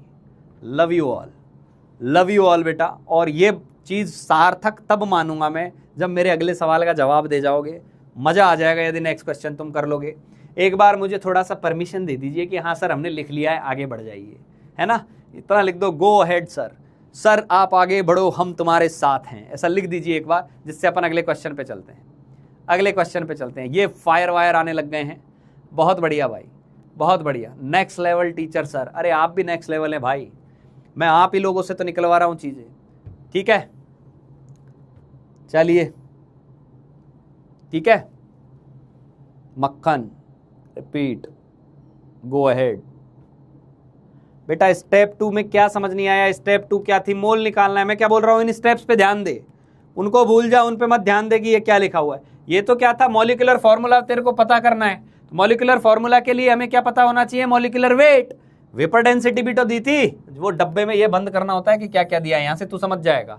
मॉलिक्यूलर वेट आ गया और एम्पिरिकल वेट यहां से आ गया था, तो यूनिट पता चल गया, आंसर आ गया। चल अगला क्वेश्चन कर, यहां से हो जाएगा, फटाफट कर इसको जी, आगे आगे जी, आगे आगे आगे आगे, इसको सॉल्व करो, फटाफट सॉल्व करेंगे सभी लोग। A compound contains 25.94% nitrogen, solve करेंगे सभी लोग, और ध्यान देंगे ये भी पढ़ लेना कि जब तक कोई परसेंटेज के बारे में नहीं लिखा है तो उसको बाई मास मानना होता है। ये मैंने आपको प्रीवियस लेक्चर में बोल दी, यहां कुछ नहीं लिखा कि ये परसेंटेज क्या है, बाई मास है कि बाई मोल है। लेकिन जब तक कुछ नहीं दिया हो तो बाय मास मानना है, यानी 100 ग्राम मान लेना पूरा, उसमें नाइट्रोजन इतना ग्राम, ऑक्सीजन इतना ग्राम। अजीब सी बात क्या होगी, मोल बड़े फ्रैक्शन में आएंगे, कैलकुलेशन करनी पड़ेगी। करेंगे भैया, क्योंकि जेई जाना है, जेई करना है, हलवा थोड़ी ना चलता रहेगा 1 3 5 टाइप का, थोड़ी सी आएंगे कैलकुलेशन। और ये आपके पास 4 ऑप्शन है, मुझे जवाब चाहिए फटाफट, चैट बॉक्स के अंदर आपका आंसर चाहिए, चैट बॉक्स के अंदर आपका आंसर चाहिए, करो भाई।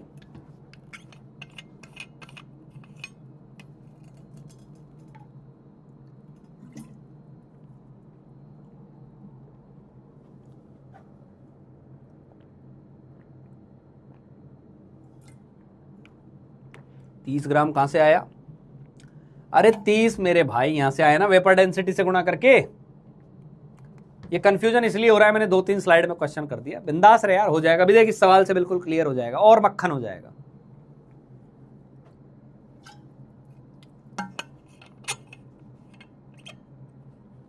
करो।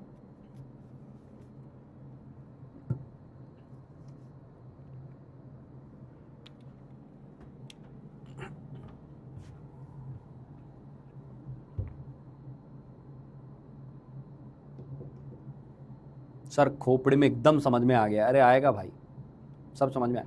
आंसर आ रहे हैं, आंसर आ रहे हैं, एक बार वेट करते हैं, वेट करते हैं। कुछ लोगों के आंसर आए। अच्छा इसमें क्या है ना, मुझे लगता है कि लोग थोड़ा सा फ्रैक्शन में गड़बड़ कर रहे हैं। मैं फिर बोल रहा हूँ, एक तेरा 1 के आसपास आ रहा होगा डिवाइड करके, दूसरा तेरा 2 पॉइंट कुछ आएगा। अब उसको ये देख कि वो क्या है, देख सॉल्व कर उसको। हाँ थोड़ा है, ये कैलकुलेशन वाला सवाल है। एक का आंसर 1 आ रहा होगा, एक 2.5 कुछ आ रहा होगा। अच्छा ये नंबर कितने कितने लोगों के आ रहे हैं जो मैं बोल रहा हूं? हाँ मैं समझ गया, बी आंसर क्यों दे रहे हैं।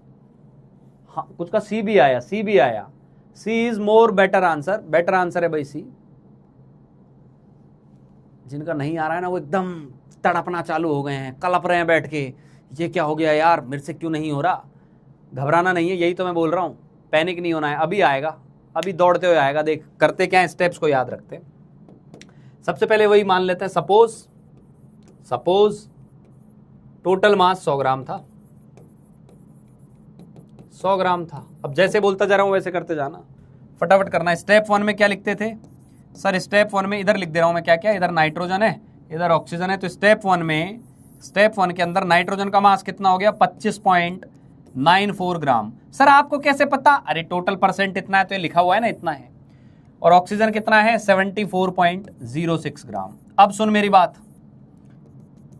अब तेरे को गड़बड़ बताऊंगा। आधे लोग क्या गड़बड़ कर रहे होंगे, नाइट्रोजन के जब मोल निकाल रहे होंगे ना तो 28 से डिवाइड कर दे रहे होंगे। N2 नहीं है, N है, N। एटम की चर्चा चल रही है, ऑक्सीजन O2 नहीं है, वहां O है, O। 16 से डिवाइड करना है, 14 से डिवाइड करना है।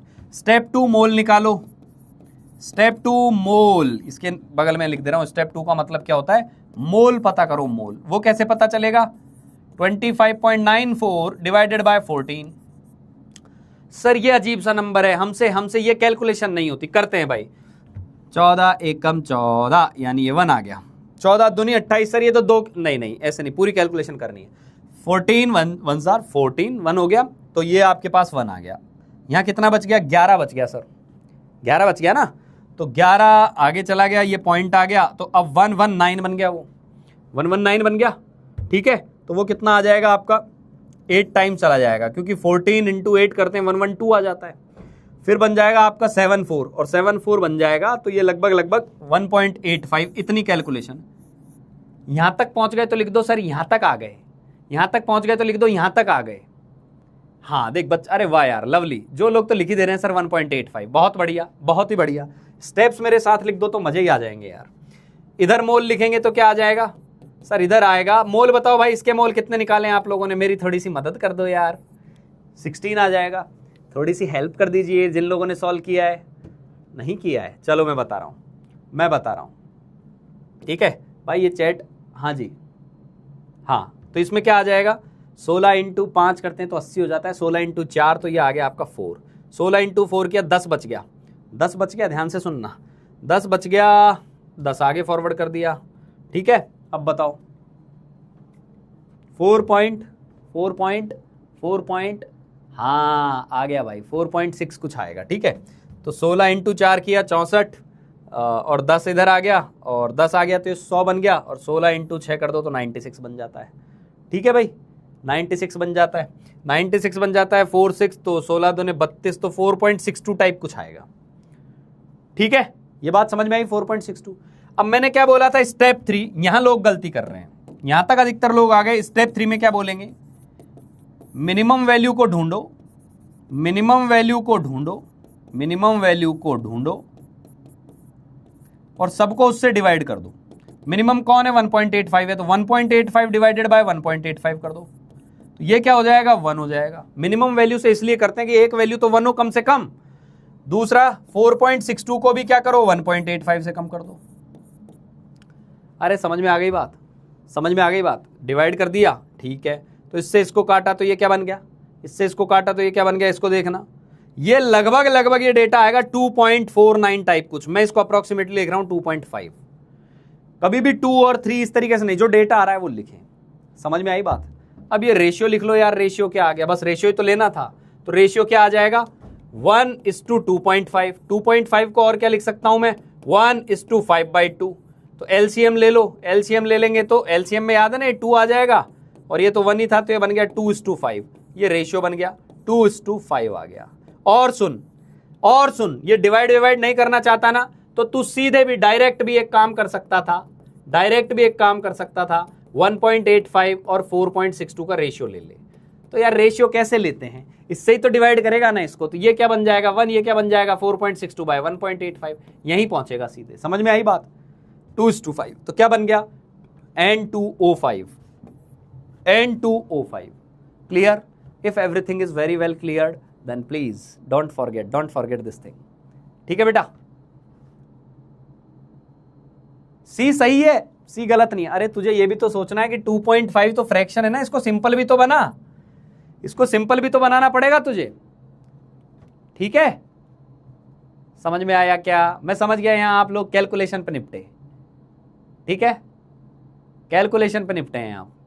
ठीक है बेटा, बहुत बढ़िया। चलो आगे चलते हैं, आगे चलते हैं। आज चलें, आगे बढ़ें, आगे बढ़ जाएं, आगे बढ़ जाएं। Go ahead sir, go ahead sir, go ahead sir, go ahead sir. ठीक है, ठीक है, ठीक है जी। मक्खन सर, मक्खन मक्खन। तो चलो ये निकाल दो यार, ये निकाल दो अगला क्वेश्चन। इसका आंसर, इसका आंसर बता दो, फटाफट बताओ इसका आंसर। देखो तुम लोगों का सेक्शन बी क्लियर हो गया है भैया, सेक्शन बी के सवाल एकदम बनना चालू हो गए हैं।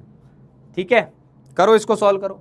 5-7 मिनट की तो और बात है लाले, अपना सेक्शन भी पूरा हो जाएगा। मैं तुझे होमवर्क दे जाऊंगा, तू कल करके लाएगा, फिर तू त्राहिमाम बोलेगा सर सेक्शन बी में यहाँ तो समझ सब आ गया, मॉड्यूल में ये क्वेश्चन नहीं हुआ, वो क्वेश्चन नहीं हुआ, ये क्वेश्चन नहीं हुआ। फिर मैं उनको देखूंगा, एनालाइज करूंगा, मैं समझूंगा अच्छा मेरे बालक को ये इस तरीके की कैलकुलेशन में दिक्कत आ रही है, अगले लेक्चर में उसको निपटा ले जाएंगे, वो भी बनेंगे। ठीक है, करो करो क्वेश्चन, करो करो भाई, करो सॉल्व करो, सॉल्व करेंगे सभी लोग।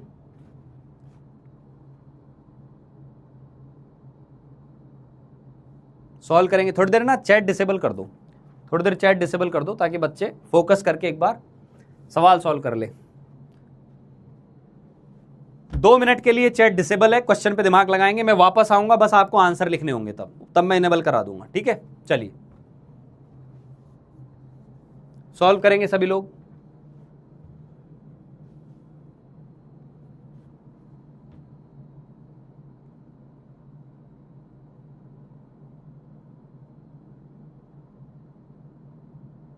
सॉल्व कीजिए।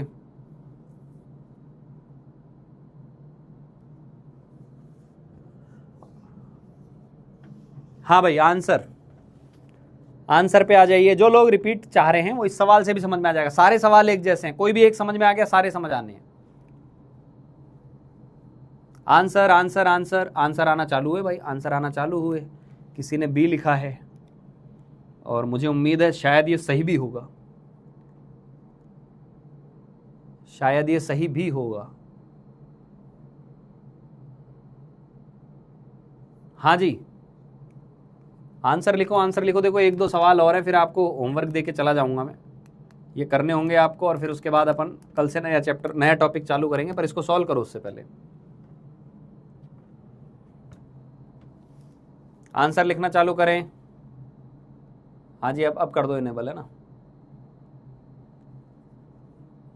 इनेबल कर दो। अब आंसर लिख रहे होंगे बच्चे, तो मैं जान लूँ एक बार कि कितने बालक हैं मेरे जो आंसर ले आए हैं। ठीक है भाई, बहुत बढ़िया, बहुत बढ़िया भाई बालको। वही कहानी, सपोज सब कुछ 100 ग्राम है, सपोज टोटल मास 100 ग्राम है, टोटल मास 100 ग्राम है। ठीक है, तो कार्बन, अब सबका मैं इधर एक तो ये लिख देता हूं ऐसे, यहाँ सी, कार्बन की डिटेल यहाँ चलेंगी, हाइड्रोजन की डिटेल यहाँ चलेगी, ऑक्सीजन की डिटेल यहाँ चलेगी, और लिखते जाएंगे। स्टेप 1, मास लिखना होता है, भूलना नहीं है। मास कितना हो गया? 40.68 ग्राम, 5.085 ग्राम, ऑक्सीजन 54.235 ग्राम। स्टेप 2, मोल लिखना होता है, मोल। स्टेप 2 में लिखना होता है मोल। मोल कैसे निकालेंगे? 40.68/12। जिन लोगों ने निकाले यार वो मेरी हेल्प कर दें, क्या क्या वैल्यूज आ रही हैं, वैल्यूज लिखते जाएं कमेंट्स के अंदर। कितनी वैल्यू आ गई इसकी? 40.68/12। तो इसको निकालेंगे तो ये आ जाएगा 3, 12 3 36, 4 और 4 बच गया, 4 6 पे चला गया, 3.3 कुछ आएगा, फिर 12 3 36, ऐसा कुछ आ रहा है क्या भाई? ऐसा कुछ आ रहा है क्या? 3.3, 12 3 36, 4 बच गया, पॉइंट आया, आगे चला गया, 46 बन गया। तो 46 बन गया तो 12 3 36 10 9, 3.39 कुछ आया, 3.39 आया। ठीक है, इधर देखा, इधर मोल निकाला तो इधर क्या आ रहा है देखते हैं। 5.085 डिवाइडेड बाय 1, तो 5.085 ही आ गया, 5.085 मोल ही आ गया, क्योंकि हाइड्रोजन का 1 लेना है। क्लियर, बहुत ही बढ़िया बेटा, बहुत बढ़िया, लोग लिख रहे हैं आंसर, बहुत शानदार यार। और इधर 54.235, इसको डिवाइड करेंगे आप 16 से, तो ये क्या आ जाएगा? 16 × 3 करेंगे तो 48 हो जाता है, तो ये 3 हो गया, 6 बच गया, 6 से आगे चले गए, फिर से 16 3 48, एक बार 48 किया, 6 बच गया, इधर चला गया। ठीक है, 64 नहीं है, 62 बनाए, 62 बनाए, तो 62 बनाए तो 16 × 3, फिर 48 बच गया, फिर 16 बच गया। अरे समझ में आ रही है बात? समझ में आ रही है? 16 बच गए, फिर वो 163 टाइप कुछ हो गया है, तो ये भी ऑलमोस्ट अप्रोक्सीमेटली 3.39 कुछ चला गया। समझ में आई बात? इसको भी 3.39 के आसपास आ गया, 3.38 या 3.39, बहुत बढ़िया, अप्रोक्सीमेटली लिख दिया। स्टेप 3 क्या होती थी? स्टेप 3 मिनिमम वैल्यू को ढूंढो, मिनिमम वैल्यू को ढूंढेंगे।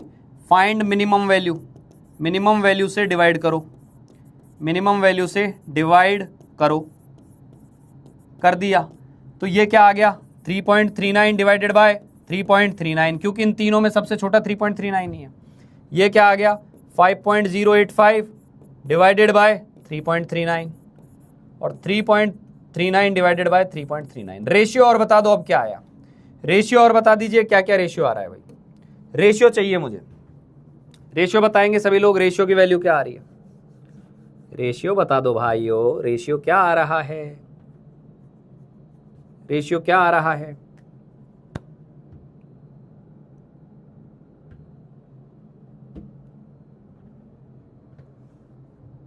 बहुत बढ़िया सर, ये आया 1, ये आया 1, ये अप्रोक्सीमेटली आएगा 1.5, और ये आएगा 1। अब तुझे क्या करना है? एक 1 आ गया, एक 1.5 आ गया, तो 1.5 को तू क्या लिख सकता है? सर 1.5 होता है, 1.5 होता है 3/2, 1.5 क्या होता है? 3/2 होता है। तो ये क्या बन गया तेरा? रेशियो क्या आ गया? 1, 3/2 और 1। तो यानी इसको सिंपल करते हैं, सिंपल कैसे करते हैं ये तो पता है ना। ये जो 2 है इसको सब जगह मल्टीप्लाई कर दो, 2 इधर जाएगा क्या बन जाएगा? 2 इधर जाएगा क्या बन जाएगा? 3 ही रहेगा, और इधर जाएगा क्या बन जाएगा? 2। यानी क्या किया मैंने? एलसीएम लिया। एलसीएम कैसे लेते हैं पता ही होगा, और एलसीएम जब लेके जो भी मेरा आंसर आया ना, जैसे यहाँ 2 आ गया, यहाँ 3 आ गया, ये अपना फाइनल रेशियो है 2 3 2। क्लियर? ये मेरा एम्पिरिकल फॉर्मूला आया, बहुत बढ़िया, शानदार। 2 3 2 एम्पिरिकल फॉर्मूला आया। आपको ए आंसर दिख गया, टिका मत देना, उसने एम्पिरिकल नहीं पूछा, उसने पूछा मॉलिक्यूलर फॉर्मूला। तो एम्पिरिकल फॉर्मूला क्या आया? यहां लिख दे रहा हूं अब आंसर जो अपने आते जा रहे हैं उनको। एम्पिरिकल फॉर्मूला आ गया मेरा C2H3O2, C2H3O2। एम्पिरिकल फॉर्मूला का मास क्या आया? एम्पिरिकल फॉर्मूला का मास आ गया 24 और 3 27 और 32 59 आया।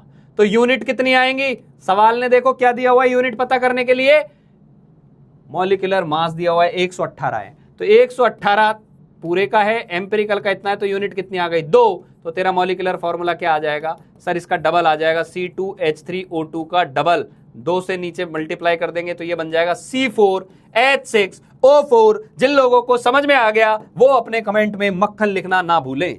Option B will be correct answer, option B will be correct answer. Am I clear, am I clear? जो लिख रहा है ए एंड बी बोथ वो गलत है, क्योंकि आपसे मॉलिक्यूलर फॉर्मूला पूछा है और मॉलिक्यूलर फॉर्मूला तो यही आएगा। ए वाला ऑप्शन तो एम्पिरिकल फॉर्मूला है।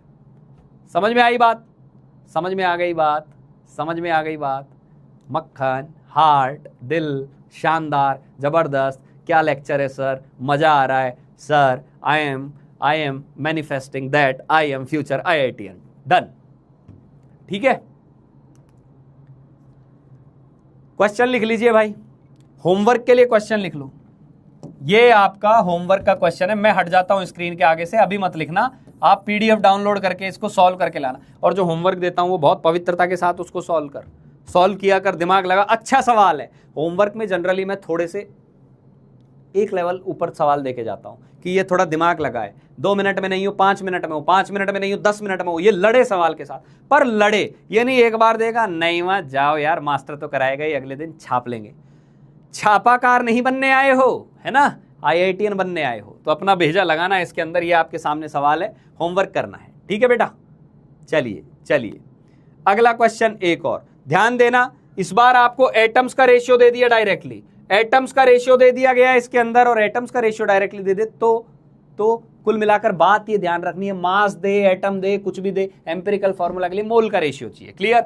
Next question for your homework. आज होमवर्क में दूंगा मैं आप लोगों को क्वेश्चन, ठीक है। ये भी करना है, ये भी करना है, ये भी क्वेश्चन होमवर्क के लिए है। ये क्वेश्चन भी आपका होमवर्क में जाएगा, सॉल्व करना है। इसको भी स्क्रीन के सामने से हट जाते हैं ताकि आप पॉज करें, इसको देख पाएं और इसको सॉल्व कर लें।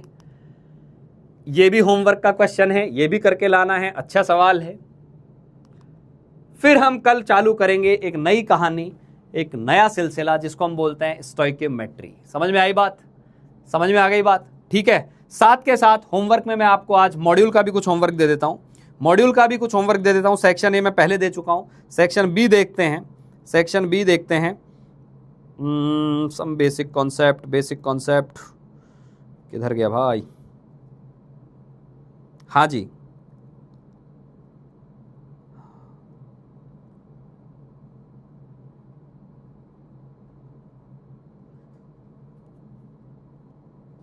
होमवर्क सुनेंगे सभी लोग, होमवर्क सुन के जाएं। हाँ जी, ये आ गया। सेक्शन बी जो दिया हुआ है ना, अपनी एक्सरसाइज खोल लेना आप लोग।